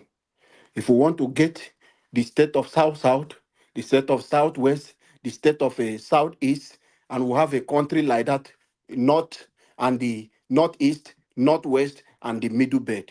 Let us have, if we want to have this 6 geopolitical zone as a country, then we can decide if we want to be together the same way America did. That is the only solution. No matter anything, there is nothing that makes me and the Fulani man the same. There is nothing that makes me and a Kanuri man the same. There is nothing that makes me and the Hausa man the same. In no way, there is nothing that makes me and the Yoruba person the same. I am a Niger man. Our culture and everything, my things, the way I do things is different. You can't force people to live together. And it is impossible that we can unite in that country. It is impossible. No matter anything we do, because people have their mind fixed on what they want to do. And you can't stop them. Thank you, Nigerians. Let me leave Madam Patricia to speak. Madam Patricia, if you are there, please speak to us, ma'am. Thank you Yes, for coming. good evening, Mr. Labo. Mr. Elvis, good evening. Mommy Diaspora, good evening to you, all our participants, or whether on the platform or on the comment section. Good morning, good afternoon, and welcome to today's program. Yes, I came in because of the guy that was being interviewed by Charles. I don't remember his name now.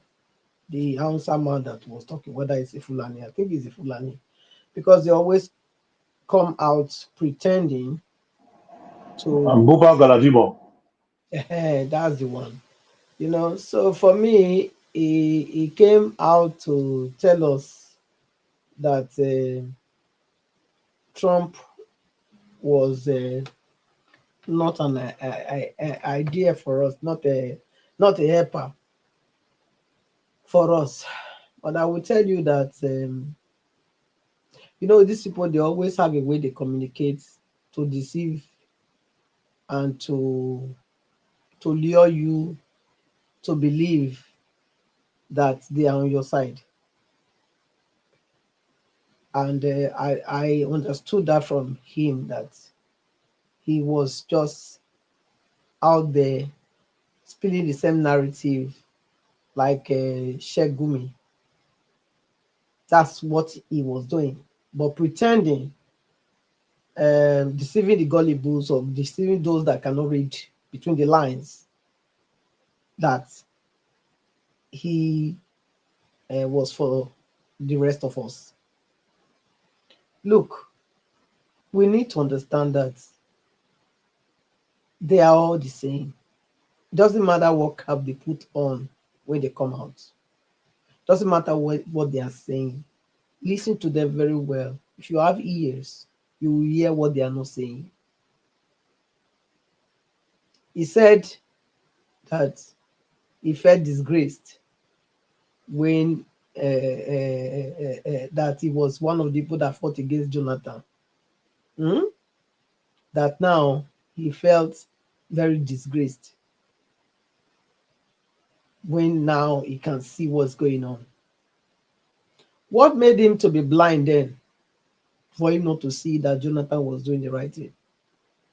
It was the same agenda that all of them have in their heart. That was what blinded him then. And do you think that agenda has left him? No. It's only coming out to dissuade us, or to dissuade those that America that say they want to come and help, for them not to come, or to dissuade us, we on this side, to say, oh no, maybe we don't need America to come. That's what he came out to do. And this Charles also, I don't even understand all this. Look, I thank God I'm not a journalist, honestly, because I noticed that for last one day there. I'm not sure. I thank God, because I don't know how you can sit down comfortably with someone that is lying through their teeth, and you know it, and you keep on just waving it aside and then moving on to the next one. I don't know. I don't know how. Anyway, maybe they are made for that, but thank God I wasn't made for that. Honestly, I think I will so disgrace them that they will never come to that studio again. Yes, he was even trying to gaslight the Charles in regards to when he was talking about one of the southeastern leaders, you know, that he knows the last word that the man said. How come you're an Igbo man, you don't know what he said? Can you imagine that kind of nonsense talk? Look, Nigerians, or I don't know, those ones that still claim to be Nigerians anyway,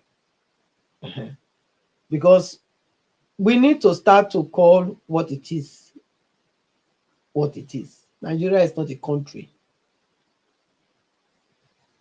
It's not a country, and therefore there is no citizen of Nigeria. It's just a common flag. It's a fallacy. It's a deception. It's a deceit. Because how do you explain? How do you explain it? When you have two laws, two laws for the so-called country called Nigeria, two laws for the different people. If you come from the north, you have one law. If you come from the south, you have another law. And you say you are a country. Yes, people can say maybe people on the south doesn't know what's happening and this and that. But I tell you, as a child, I've said in this platform, and I say it again. I don't know how many times I've said it. As from a child, as far I can remember, maybe when I was even 11, I already knew Nigeria was not one. And I was not born. I was not born in your Gen Z age or whatever. Okay? I already knew long ago that wasn't one. So I don't know what anyone is waiting for. What can change? Nothing is going to change as long as this thing remains the way it is. The only thing that can change is if we, when I mean we that are on this side, which is the Southerners, decide that, you know what, we are not going to live in this concoction called this country anymore, Nigeria. We want out. We come collectively together and fight for it. Whether it's Tinubu, whether it's another one, whether even it's Obi that comes there, as long as it's this concoction called Nigeria, the oppression will continue. I can guarantee you. It will continue. The only thing that can shield us from the doom and gloom that is coming is for us to get out of this thing. Mr. Severin said something about whether Osman Danfodio talk about the handover, the British handover Nigeria to them. You know, I've not heard that before. What I've heard is that Osman Danfodio talked about having to dip the Quran in the sea. So this one was a new one for me today. Was a new one. What I've always heard was that they would take the Quran and dip it in the ocean. That's all I've heard. This very one that you said today now is something that these Fulanis now are saying. Not that Osman Danfodio said it. I didn't hear that before. So if you have anywhere you read it or anywhere you can bring it out for us, I will be more than happy to learn. We are all learning here. Nobody knows it all. So, and I've always believed that our problem was how I cannot even say that British hand over Nigeria to the Fulanis. I can't say that because British does not even know the difference between Fulani and Hausa. That's one thing we need to get clear. Round up, Because Madam Rita, Madam Patricia. yes, just a minute, please. Let me say something that is very important, because sometimes we are spilling the narrative. It's important that we get our narrative clear. Now, if there was anything like Fulani, if there was anything like Fulani having to know that they were the one that they hand over to, then the so-called main language they were trying to make as a national language, it would have not been Hausa, it would have been Fufunde. It wouldn't have been Yoruba, Hausa, Igbo. It wouldn't have been like that. Because the same or Bia was Zo. Zo is not the same in Zo is not the same in Fulani. It's not the same. So, which means that we can easily debunk that already. That the British, that if they claim it that the British hand over Nigeria to Fulani, the British doesn't even know the difference between Fulani and Hausa. Because the Hausas are the one that brought the Fulani in. Fulani was not origin to Nigeria. So they made them like, okay, they are the same Muslim people, and they accepted them. So for anybody to come and tell us that they hand over Nigeria to them. But Madam Patricia, yes. Thank you for your submission. Prince Collins. Hello, can you hear me? Yes, we can hear you. Madam Patricia, thank you for your submission. Prince Collins, please speak to us, sir. Good evening, everyone. Mr. Vice, good evening. Just as I've said in the comment section before, Mommy Diaspora, I've also greeted you in the comment section. My fellow panelists and those in the comment section led by Abu Azi and Co. I want to congratulate every one of us. I want to say thank you for what you guys are doing. Before I go further, let me quickly speak on the issue of Oshomhole and the Fulani heritage belief, the Fulani entitlement belief.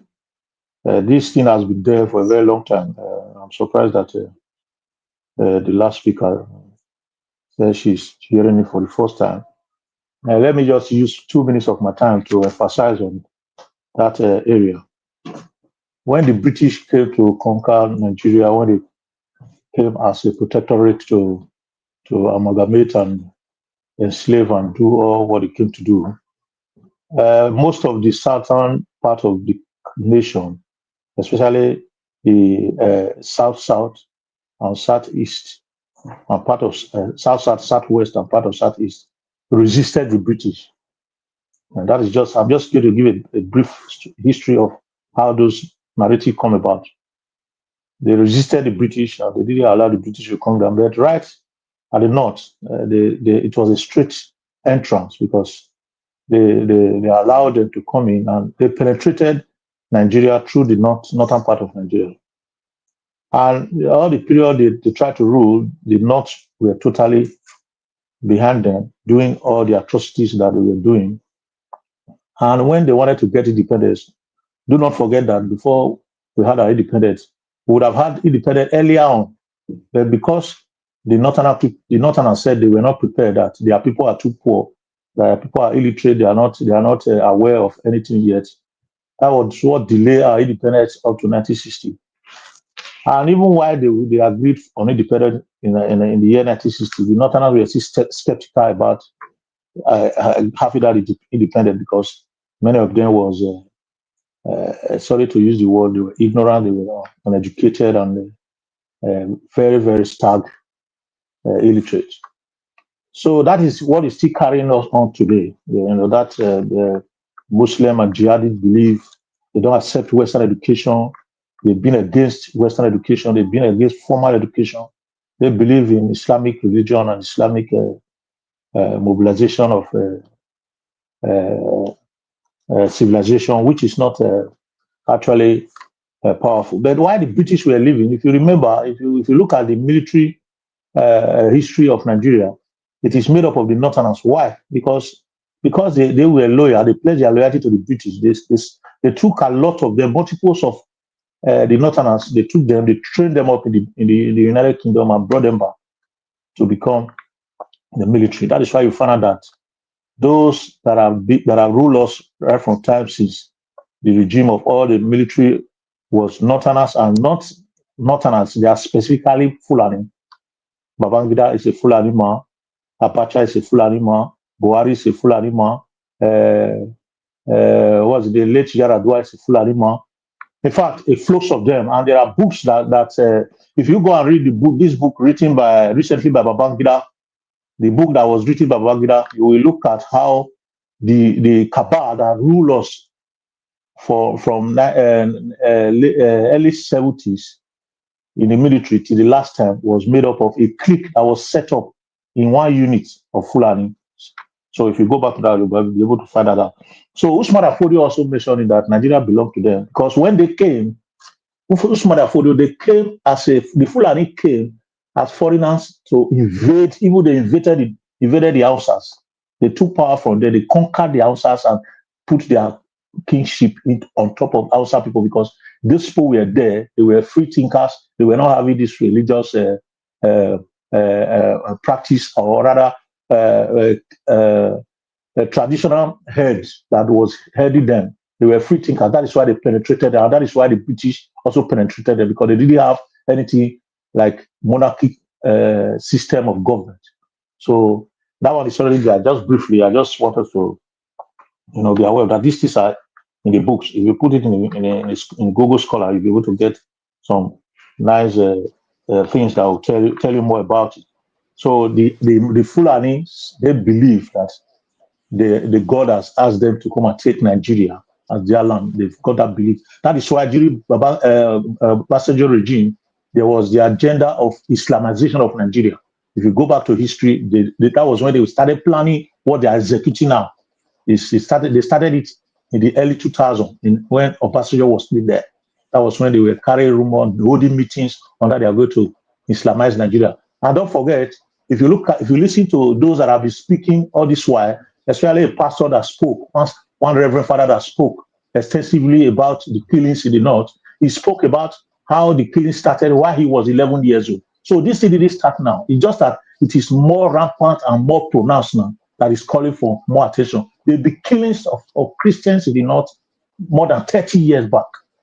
So it's not a new thing. It's just that it is becoming too alarming and it's becoming genocidal. That is what is creating difference today. If you go back to history, a lot of killings has been done for the past 30 to 35 years. Prince Collins, can I just Eh, eh, uh, interject? uh, why? Let me. What do you want to? You want to ask question? If you want to ask question, then go ahead. I want to interject you. Yes, you said Then, that. I'm speaking. You can't Well, interject. I said you want. If you want to ask question, I can answer you. no, what you said, based on what you said, you said Fulani Yeah. conquered the northern part, outside. Yeah, Yeah, but I want to. they did that they did that in part of the north, and that is why you have No, the let me tell you what I have also read. They didn't come as okay. conquerors. Okay, they didn't come to conquer. They came with their Islamic whatever friendship. They extended a leaf of olive to them to say we are one Islam. We believe in the same religion, and the Northerners normally they are hospitable people. They are Hausas. They are No, very hospitable. Yes, Mama, they are. Mama, They are Mama, hospitable. No, Marapatisha, listen, Yes. it also depends on what you understand by conquer, Yes. Mama. because So yeah, it is yeah, not but then unconquer. It is not unconquer. it's just the same way that they will come to you now. They marry your Mama, wife, they marry your they children. No, came, do they you came believe? Do with you believe? trade. Mama, Yeah. this is how they came. How they came to Nigeria from Mali. They were trading that time. You know, people trade by barter. Yeah, Yeah. that's what I'm That was saying. Now they come that. now, they No, not come. because they were the same religion. No, most that Yes, time the answer. but it was much easier for them to settle down No, there. that time You the cannot North tell were us now. not You cannot Muslim just at listen, all. Mr. Odua. Mr. Odua, you cannot just travel because say they be Muslim. Definitely you brought things to sell. Abi? That time they were You not don't travel Muslim because at they want all. to Okay, get now something can from I another wait? Can person. we let So, me say something? so understand Mr. me. I Dua, don't hold need on. to go into those petty talking, Okay, you know. 1 minute, Prince Eh, Collins. so Round up, sir. and Well, yeah, let him round up, uh, please. So what I want us to do, if possible, if I in the Naija Watch group, I will put some link, for you to watch and listen to it and see how it happened. It's just like we will be saying that Christianity didn't conquer the South. Christianity conquered the South because the British, when they were coming, they came initially as good traders, but when they started enslaving us, they used Christianity as a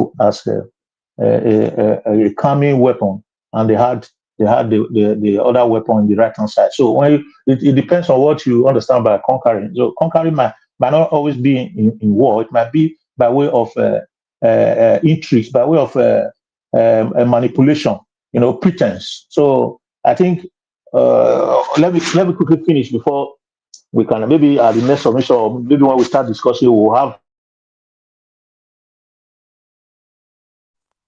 Thank okay, you. I also So want to the say fact, sorry.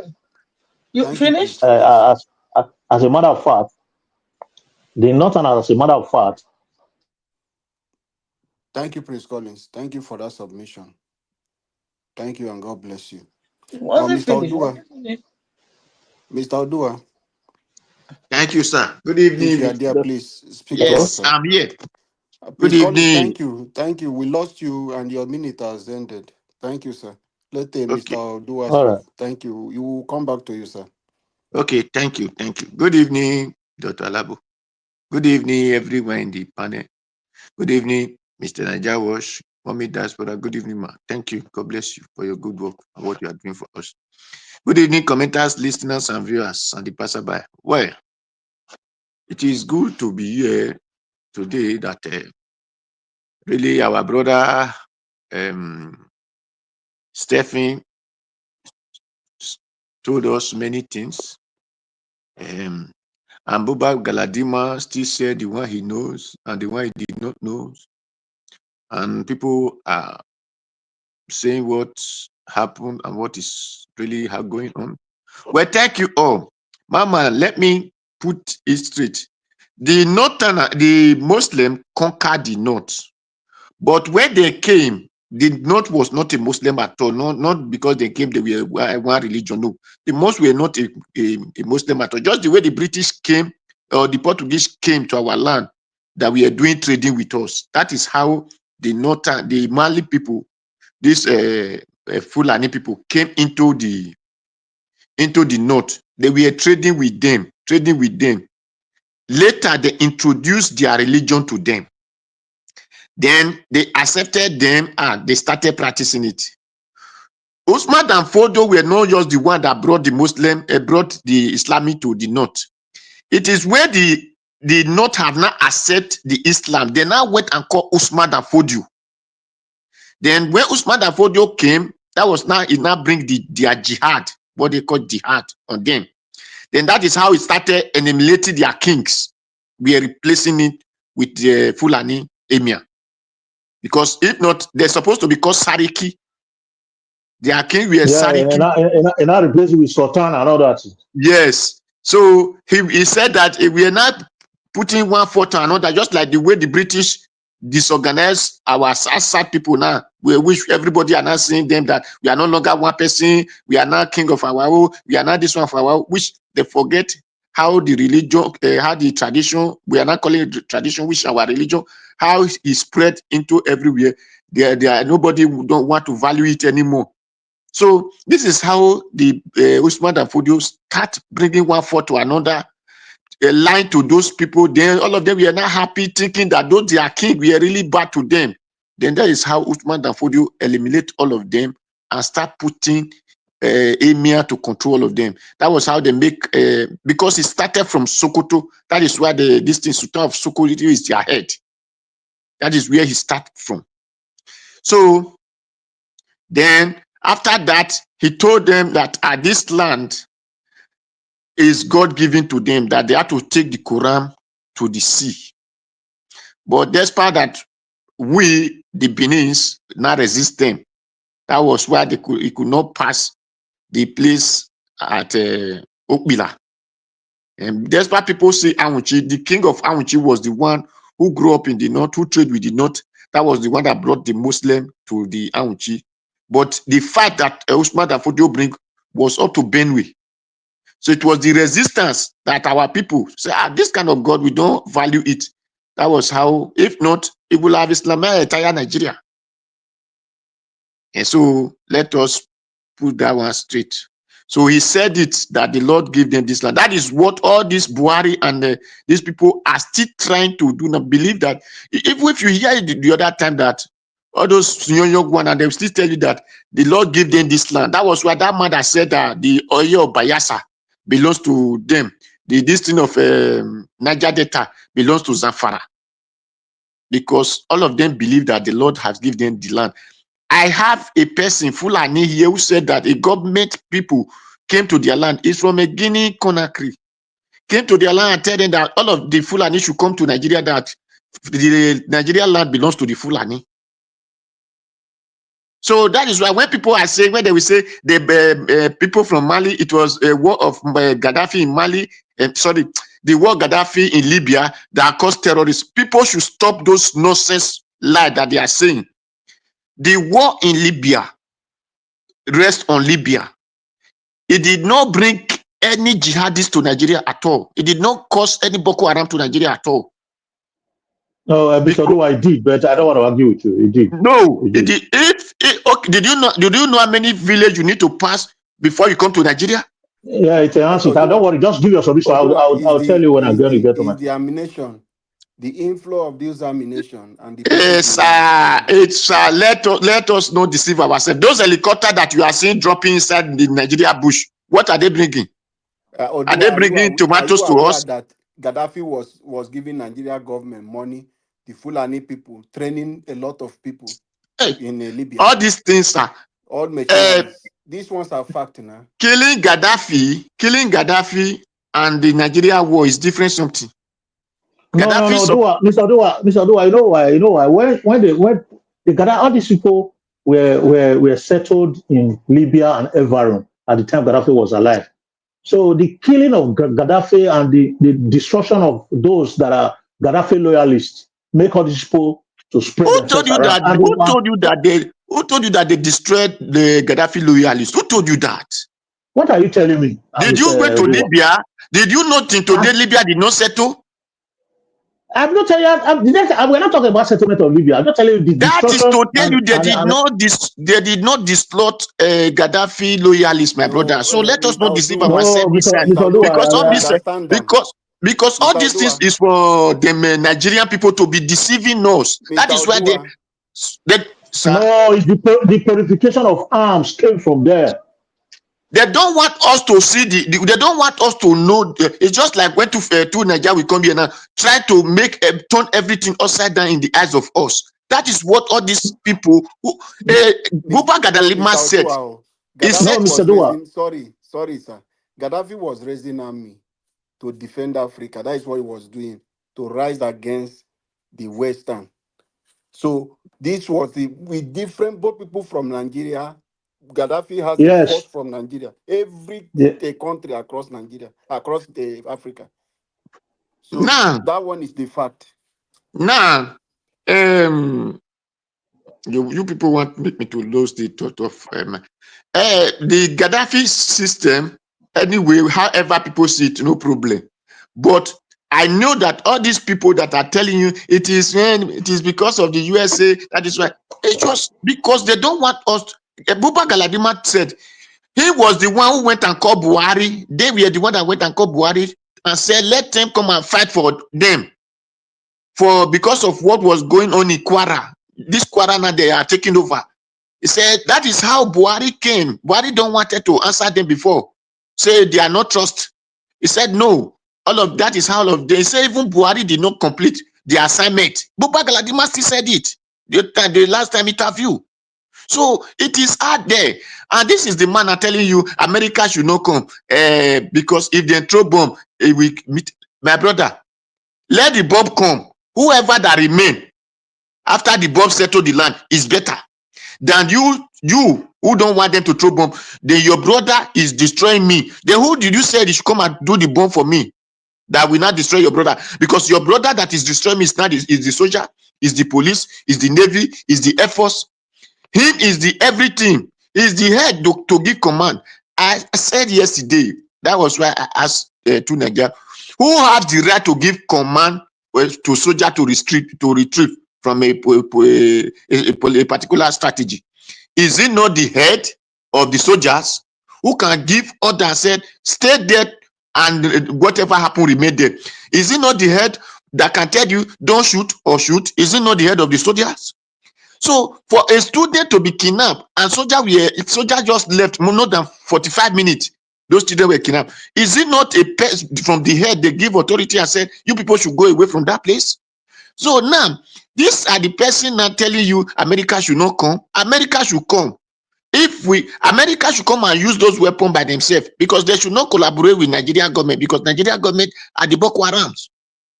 So America should monitor all. If this man said, or he make one comment just now that ISWAP that execute the military man said he control the Sambisa forest.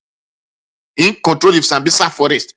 Then thank God that Buba Galadima said if terrorists can control the Sambisa forest, then why the Nigerian government doesn't have satellite, doesn't have a Google that can tell him what is happening in this automatically told you that the Nigerian government are the one, because there is no amount these so-called terrorists in the Nigeria, they are not up to one state.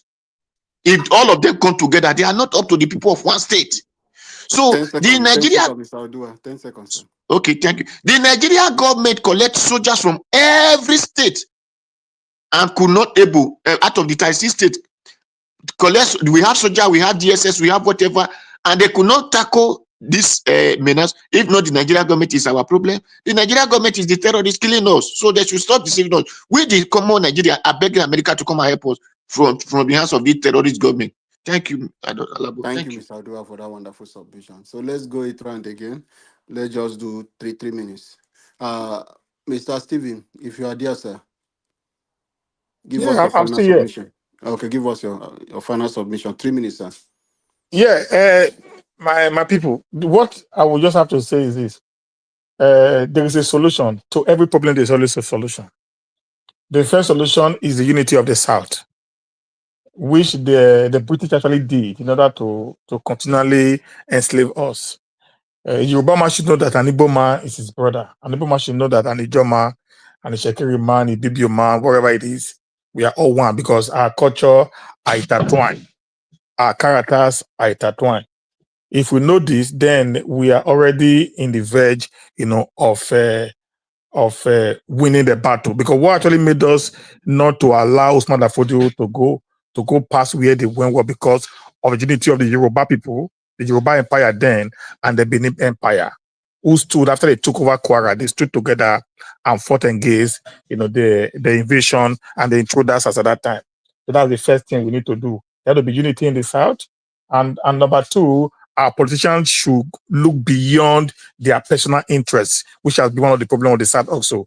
And the North knows that. The moment they did not want to create some problem, they give our politicians billions of naira, from our own oil, and our politicians will be dancing and dancing to their tune.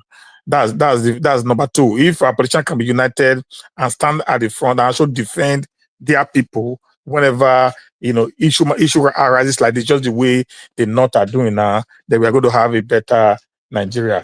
And number three, our people should get ready to defend themselves because General Tiwa Dajuma have said that the military are colluding with the terrorists. Therefore, he called that Nigerians should defend themselves. I'm not going to put water in my mouth to say this right now. If you can buy, a pump passion, go buy one and license it. You need it. That is the truth. That's where Nigeria is going. You can buy one and license it, brother. Go do one and license it. You need it to defend yourself today. Yesterday, I was watching on social media, and a child was kidnapped, was killed, and put in this their scavengers. What is it called? Their scavengers truck, and they loaded death upon the child, killed in Benin. Can you imagine that? In our own land, our child was killed. And they put him in their car and they packed death on top of it. So it is our time we need to start defending ourselves. We should not listen to this man that says, if they come to your house, don't defend yourself. No, it is our time. I also, if a Benjamin is there and a platoon man is here, please, it is our time you people should start acting like cowards and start defending yourself. Thank In you, Benin, we'll say, this is our time will not say, I stood and I died for what I believe. I stood and I defended my community, my ethnicity, my state, rather than dying like a chicken. Thank you, sir. I think that's just what I have to say. Thank you, guys. Thank you, Mr. Stephen, for that wonderful submission. Okay, Madam Patricia, 3 minutes, ma, please. Okay, Madam Patricia is not here. I'm Okay. here. Okay. I'm here. All right, go ahead, ma. I did here. Thank you. No, Nigeria. Yeah, and like the journalists, like Ayo, Vimbai, Arise, and Abati was saying today, they should not allow Nigerians to carry weapons.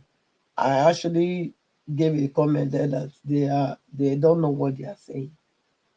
It's time that people should actually go and learn how to uh, possess a weapon, gun, especially. Yes, go and train for it, get a license, to protect yourself and your family and your neighborhood, because we see that Nigeria is already a failed state. The government is not for you, it's not protecting you. So you cannot just fold your hand and wait for them to come and kill you or buy you like a chicken. At least it's better that even though you are going down, you should go down with some people. Yes, not going down like a coward. I don't think that is a wise advice.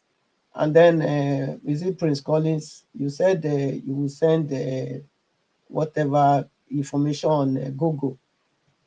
My brother, if you are still on Google to give us news here, I think you need to go and do a better research.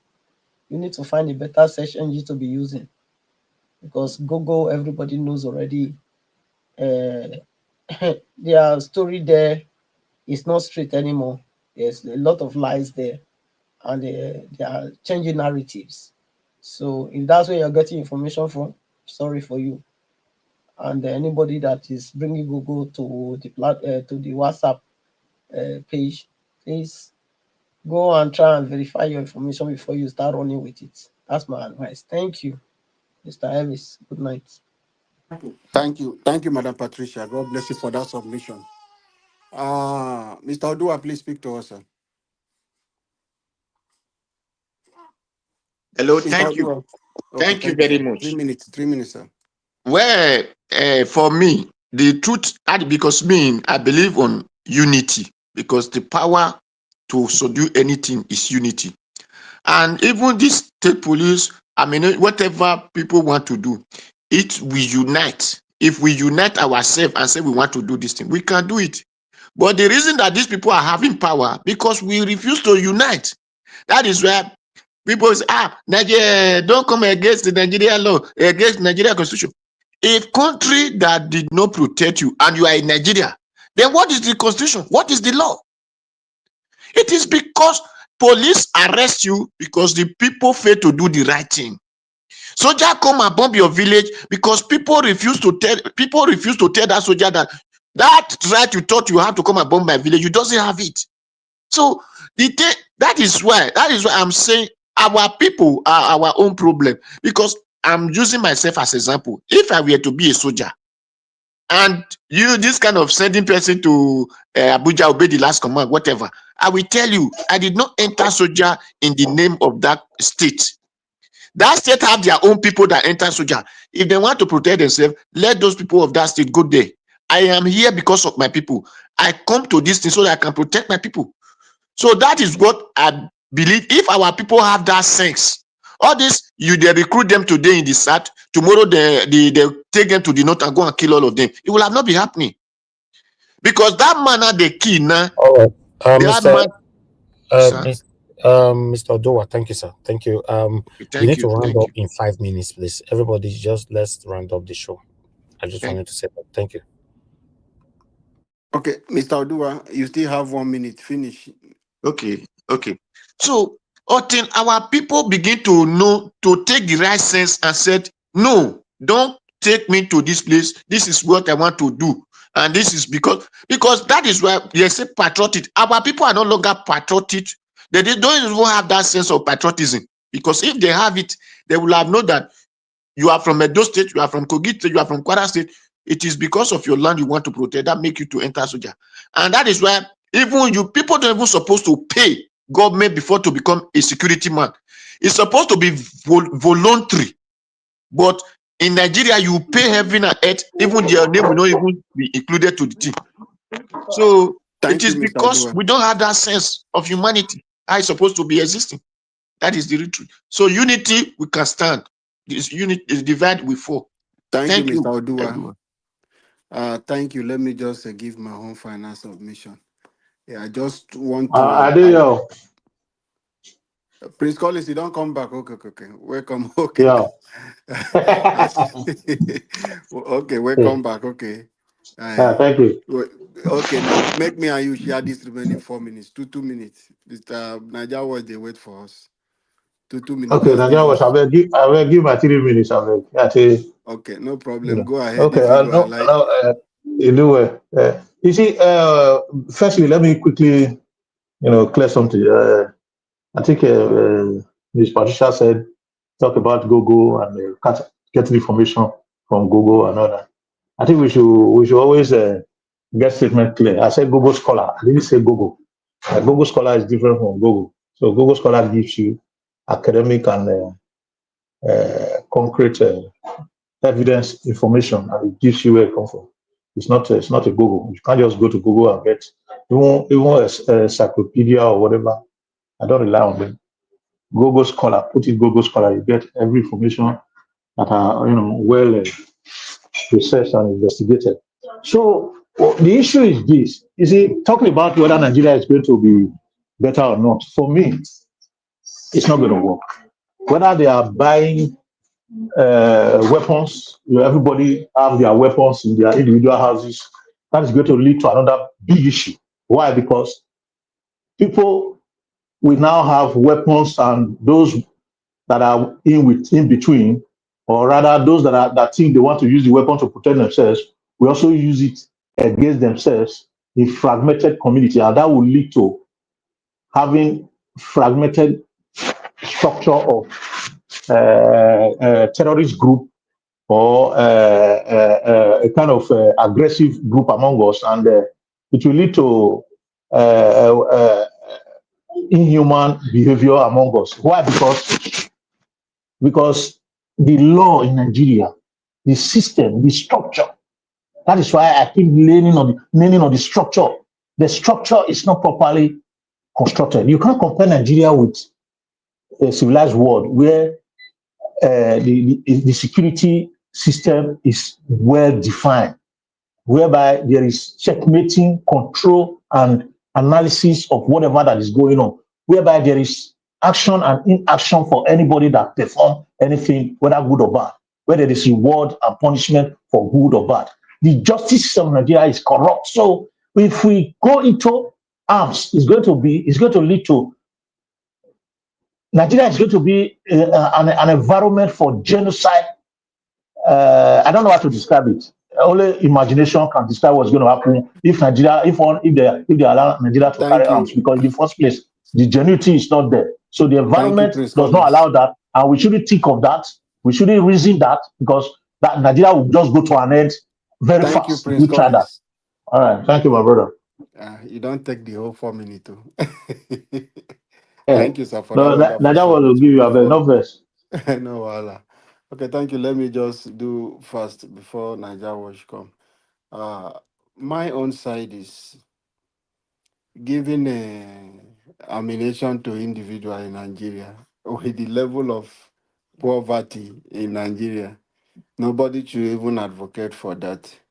The I politicians tell you, who will pass that into law, they will be the first victim, because the way Nigeria are hungry, even exactly. God bless you. Tinubu convoy, the whole community will go and will cover the convoy. The military will not stand, cannot stand it. So they should not even try that. God bless you, my brother. That's just the explanation. But Let them not reason now. the only thing I can advise is every kingdom or community, they can be handed over to the head of that community. Will be the control. Get your own police. That is only to secure the community against any external force coming in, and that will be managed by the king, and he will be accountable for anyone missing, just as it is in military and in police. You will have the armorer who will be in charge, who will be accountable. With that, we can protect our community. As community are forming vigilante, if they have a better gun like those people, I don't think it will be easier for Fulani people to come and take people from that place. It will be battle by battle before the police and the army will arrive to come and support them. So that is the best thing I will do. But however, I want us to wake up. And meanwhile, we are like this now, we should hold our leaders accountable. The only option we have now is to call out President Tinubu. He told Goodluck Jonathan to resign. So Nigerians can continue to call him to resign, that he's incompetent, since he cannot protect lives and property, which is the primary responsibility and what he sworn an oath to do for the people of Nigeria.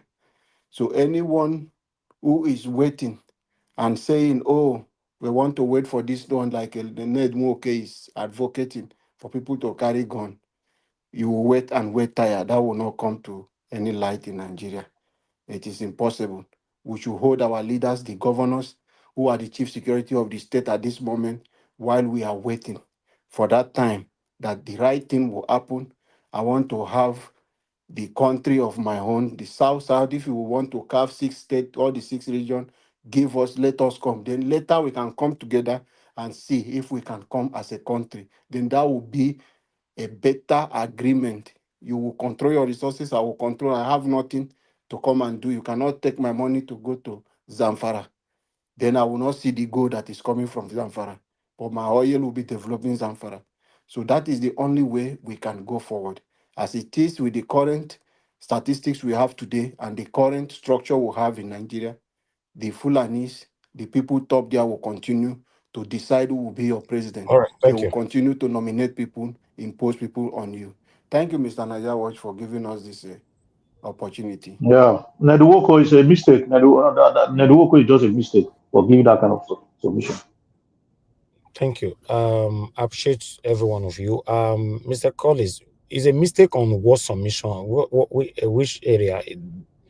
Yeah, for him to start advocating for people carrying weapons, that is a big mistake. Nigeria will just I see a go to mistake. an end in 3 years. Yeah, because just like I think the simplest way to explain it is how. So that means you don't support it. No, No, no, now, no, Mr. no, no, no, Naja no. It's Watch. the How worst thing that now? can happen to Nigeria. You know why? Because before you can tell people to pick up an ammunition, you have to make sure that there is strict control, restriction, and balancing of the system. Because people will use it No, that unnecessarily. is what he recommended. That's what he recommended. He didn't just No, say it carry won't work. ammunition. Nigeria system, it will not work now He said because. they carry ammunition. Yeah. Mr. Collins, the Yeah, way it is now, that people yeah. can just walk into your house, your car, and buy people like that and get away with it. You like it? No, it's No, not. Naja Watch, That is nobody Mr. saying. Nagawa. You don't understand me then. You see, when you say people should pick up arms, in Nigeria, the Nigeria system of government, the structure is very bad. When you say people pick arm, it's going to be like if each family is supposed to have one, then they're going to be having 10 or 15. Then they are going to brandish it because there's no control. So But what is So that's the wrong not with only that? what thing he they can said. do, That's the only not thing what they, he the only said. thing they can No, that's not no, what he I'm just said. telling you how they are going to. Okay, just like No, you that is said, not what Mr. he Collins, said. Mr. There Collins, is you are going too far. recommendation. I don't Please. have time for story, but what I'm saying, what is wrong with that? If people have gone and all that, in case you don't know why the government are kicking against it for everybody to have guns, is because of protests. They know that whenever Nigerians embark or engage in protests, we are powerless. But once they approve this, they know they are dead on arrival. They are finished on earth and in heaven. Naja So Watch. that's why they are stopping it. So for we citizens to also be saying that we kick against it, as how? We Make I kick sit down for against a time that. I come, make Naja somebody Watch. just tell me, say, open your no, door, Nigeria let me was have not everything. Naja Watch. not totally kicking Look against at it. Maybe we Mr. have what you Mr. do, Nigeria Collins. was you create May a we Let first time. me start let am me help first. my let me help Mona Naja know they Watch. discuss this kind of thing, I beg.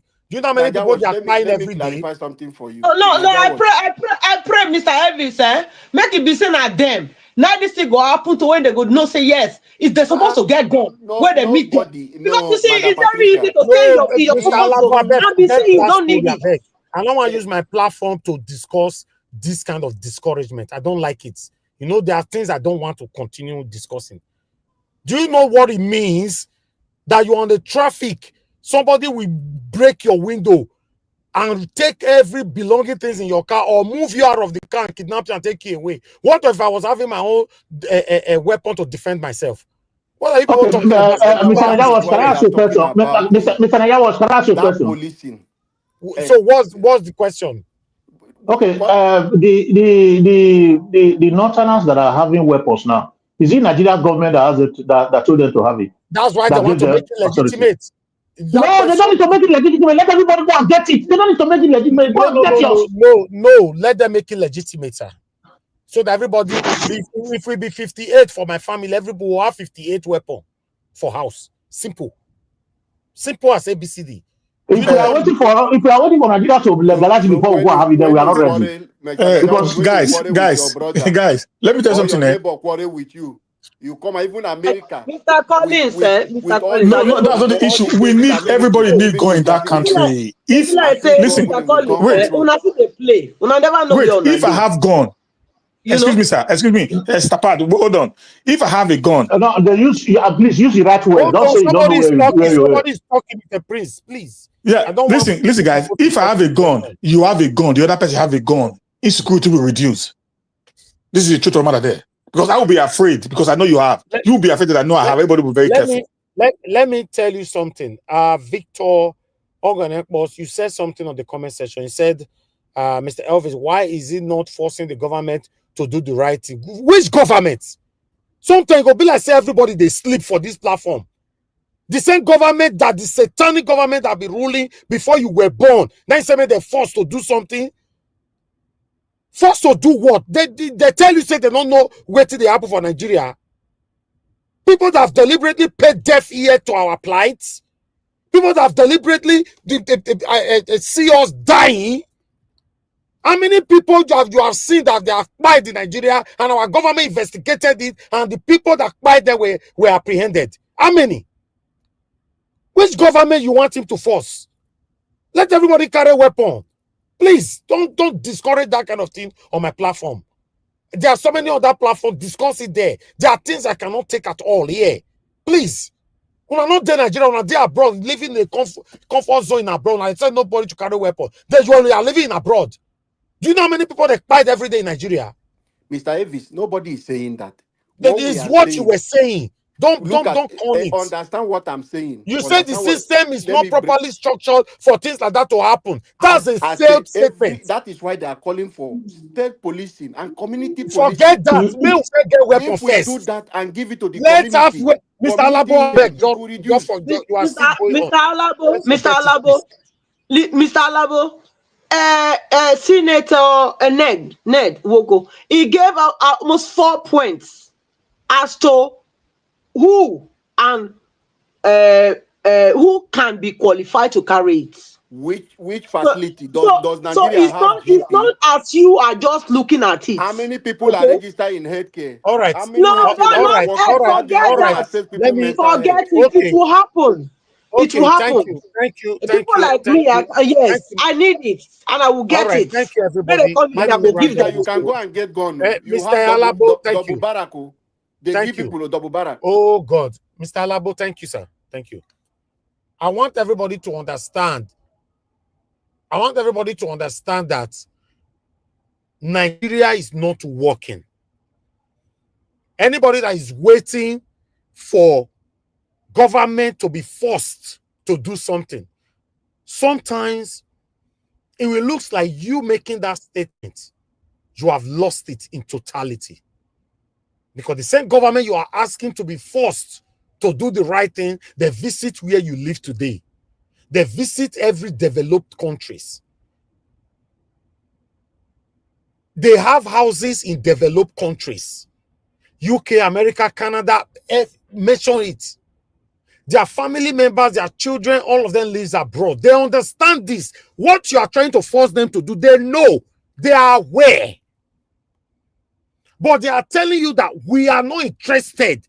If you die, die. We are not interested. It's not our business if you want to die. That's what they are telling you. They say make you die on your own, but not their children.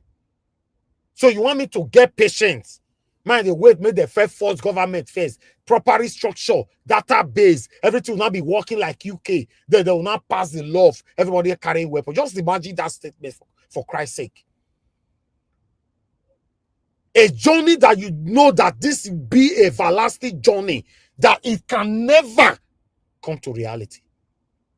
So why is he not talking about it? Now you are coming to what I'm saying, Mr. Vince. I support Ned Owokwo 100%. Forget the system. Let everybody have their weapons. Do you think? Are you telling me? Please hold on. In fact, your Mr. Alabo and Mr. Colley, your submission is just causing me more anger. Una don't give una submission, not talk again. I beg, to be honest. Mona, know your talk again. No, don't give me. I'm giving mine. You want me to be in my house with my family? For example, God forbid, somebody will knock on the door and say, "Open this door, God punish all of you." Then I look from my window, they have weapons. The only option there is that they are coming to buy me and my wife and children not to eat pounded yam with me. Then I'll be smiling. Sometimes it be like someone don't too dey comfort, do comfort for abroad not too much. Sometimes the submission you people give, you don't listen to it when you are giving it. You are waiting for a system to work first, to have a proper structured system before people can carry weapons to protect themselves. If not because the statistic is false in Nigeria. Do you know how many people that is dying every day in Nigeria? Do you know? Do you think it's everything me myself I will reveal here? Do you know how much I spend to protect myself daily? Oh, you think, sir, you're there Nigeria. I there Nigeria, God, they save us. Oh, the only God you want to make it save us. I leave my house every morning. I don't want my people on the planet to be distracted by my lifestyle. If not, I've already showcase so many things for now. There are people who use it against me. He lives some kind of lifestyle. He live that. He do that. Now, only house I showed to them the other time. Say, see house why I build, see car why I buy. Many of them, it takes the 6 months to go digest their frustration, their jealousy. Nothing is working in this country, my friend. Please, don't con everything or con it. And this is what I was trying to say. Nothing is working here. Let everybody carry a weapon. Now me talk am. Today is 25th of November 2025. Everybody carry a weapon. But the preach, we have structure. Which structure? Which structure are you waiting for to work in Nigeria before people will carry a weapon to protect themselves? Mr. Collins is saying that we don't need a structure or need a government before people carry a weapon. Yes, on that, people don't already do that level. Not everybody people discuss. Many people Exactly. don't do that level. You talk about system which are disapproved. Yeah, I talk about system because they don't feel legalize and many people go carry the thing now. Don't mention system at all. Because you and I know Nigerian system can never become like this kind of system you are used to in Europe in the next 100 years. So that is why they cannot legalize the bomb. He discouraged Anna. He said he discouraged. He said he discouraged. Now he say he agreed. Mr. Listen. Madam, later you give me 1 minute. You give me 1 minute. You Let just give me 1 minute later. this. If you like, anybody visiting Nigeria this December or anytime, if you like, come Nigeria, maybe they say, by God's grace, I'll be fine. By God, the same people who tell you, same they pray to God, they have AK-47 under their altar for church. In case you don't know. Come here. Now they don't even use gun to fight them anymore. They use a big iron till they hit your head, make you die in pains. You say make I fold my hands because the way the system work. Sometimes on submission, sometimes I don't know what I know they think. When I know they listen, when I quickly correct them. A lot of families right now they are grieved because their family members are being massacred every day. Mother Eugenia here, our uncle have been kidnapped now for the past 2 months. Behind the scene, I'm with her. Today, me and her, we have discussed about this thing. Till now, Mother Eugenia, she's on comment section. Make we further hammer the way for system. They will carry your mama, 82 years old mama, they'll go gang rape am. No, you are waiting for system to fight for your grandmother. Naija Watch, let me give these people some little history. Maybe they will understand it. I don't know if I'm allowed, sir. Yeah, please, the history, man, let it be 1 minute, only 1 minute, because I want to round up. I don't want Naija Watch, if you don't give me like 1 minute, I will divert for you. Guys, listen. Guys, listen, I was in Nigeria from 2020 to 2024 before I returned back to Europe. And during the electionary time, I was going to Auchi with my friend who was contesting for House of Assembly in Donut. And while we're coming back, because every time we are going, we only go with mobile policemen. That was the law we had at Oha along Binia Auchi Road. If not, maybe on that day, would have been gone. Because we normally go with 3 vehicles. The vehicle at the front is always with the military personnel. 3 of them that we normally carry. That was the luck we had on that day. Okay, as we were going, people already told us that these kidnappers were already on the highway. When these 3 policemen started releasing guns, it was the gun that they had that made them to run and abandon the people they kidnapped on that day. Exactly. What about if we had no gun? Kidnapped. What if we had no gun? We had no security on us on that day, and they had no guns with them. What would have happened? Maybe I would have been among those people that will tell you the stories of if they don't kill. Yes, if they don't kill me, maybe I will be among that will tell you stories of how I was kidnapped and later I was released. This is the reality now. Every Nigerian needs a gun. That's the truth. No 30 seconds. Thank you, sir. Thank you, don't do us like this. 30 seconds. No 30 seconds, Mr. Alabo. You don't accuse us. You don't put so many allegations on our head. And no 30 seconds. Okay, go ahead. 30 seconds, and I'll stop you at that Mr. Elvis, I don't want you to misunderstand me. Nigerians, you as you are, you can go and apply for gun, and you will have a double barrack. People are getting gun. What we are saying is that when you put it to even we that will support that might be a victim. Nigeria never said that. That is my own point. People are all right. You are still going back to what I hate now. It's okay, Mr. Alabo. If they say me you stop, you know they stop, and I don't like that. Sorry, you are going back to what triggered me, and you are triggering me more now. Please stop there. Please stop. In the process of you trying to maintain what you try to say, you are going back there again. Mr. Collins, 30 seconds. You see, what I'm saying is that if somebody that is fighting you, it's not legally holding, it's not has not been legalized by government to hold a weapon. You don't need to wait for government to legalize weapon for you before you fight the person back. So making it an issue for discussion for having weapon in Nigeria is a wrong issue. Let people get it. All right. Let them get it and use it. I don't support the illegal way to have weapon. Let them legalize it. The illegal way, a lot Nigerian government will lambast on so many Nigerians. I know what I'm saying. Even though we know some people already have it illegally, but fine, let them legalize it. They are giving weapon legally right now. Do you know if they legalize weapon, our politicians will not be misbehaving anymore? Are you aware of that? And between you and I, they can never legalize it. Because they are not even thinking we'll use it against ourselves. They are thinking we will use it against them. They will never. Are you telling me say protest go day? Like 1 million people day street, 500 from that 1 million whole weapon. They will never legalize it. Have that in mind. I appreciate every one of you. I need to round up right now because this kind of conversation, you need to, please, before we continue this kind of conversation next time, come and do straight 1 year for Nigeria, not go anywhere. Then if they talk like this, I'll know why you are talking. You cannot be inside a well-developed country, got press call list now, it don't do UK now for the past 78 years. Is living extravagant lifestyle. Who tell you? Who tell you? 4 months ago, I go 2 times, 3 times a year. You don't have the traditional one. Why are you talking like that? He's telling people. We need to see for Nigeria. We need to see for Bongo. They tell people for Nigeria. But if you see me for Nigeria, body go hold you. I will cause you. No. We need to see. You cannot be lying. Body go hold you. Then you go know. Say I have so much reserve. Body go hold you. No, I know. I like that too. We need to see. I love that too. You. Then Nigeria will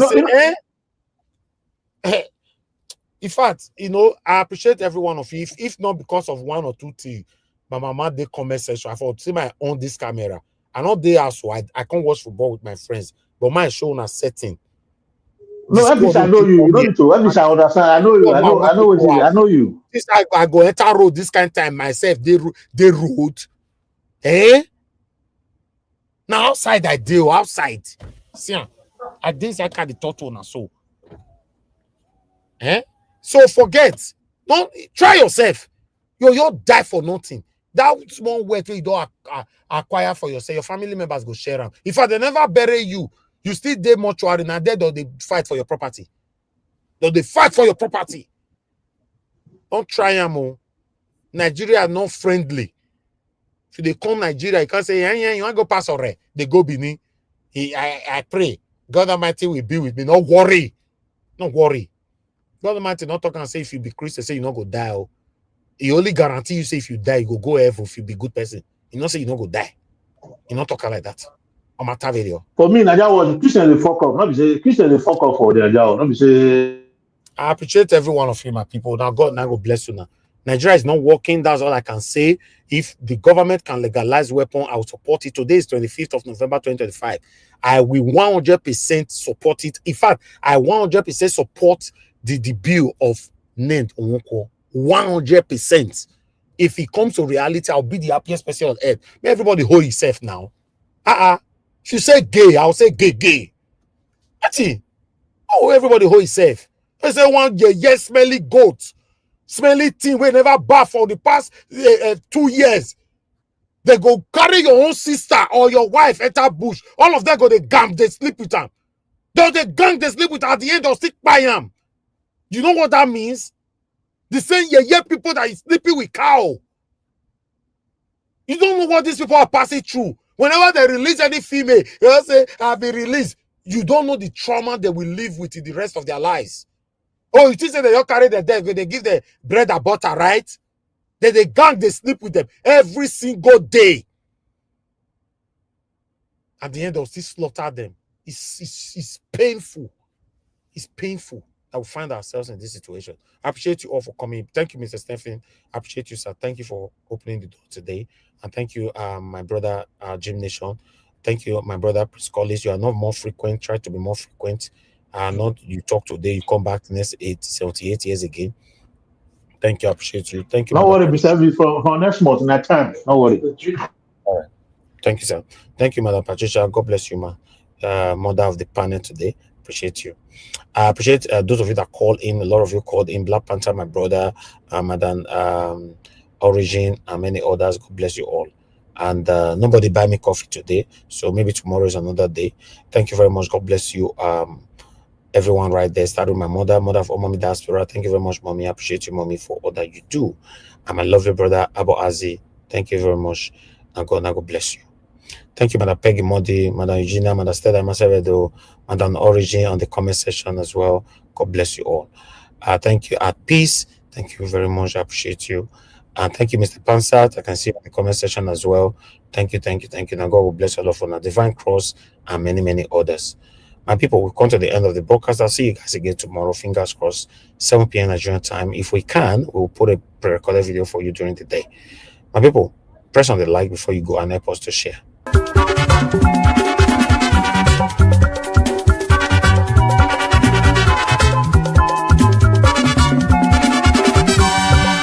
is what we are living in. In this world, all of us today in motion. Everybody there in motion. Moving to our various stations. As we there in motion, make we do good to ourselves, yo. Make we do good to our neighbor. Before we reach our station, every walk gets paid. Every walk gets paid. We're gonna go to work. Every walk gets paid. We're gonna go to work. I make a day fear my God. We're gonna go to work. I make a day fear my maker. We're gonna go to work. Whoever will come and go on song. Organize.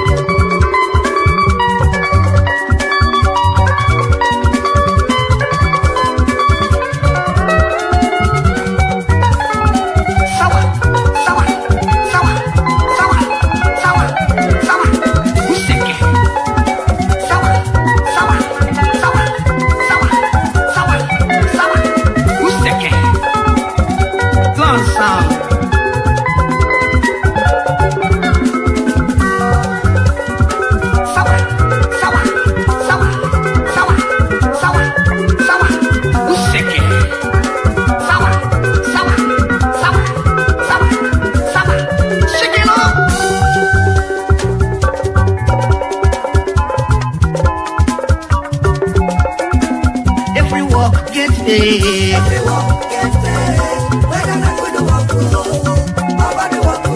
Every work get paid. I make a dey fear my God.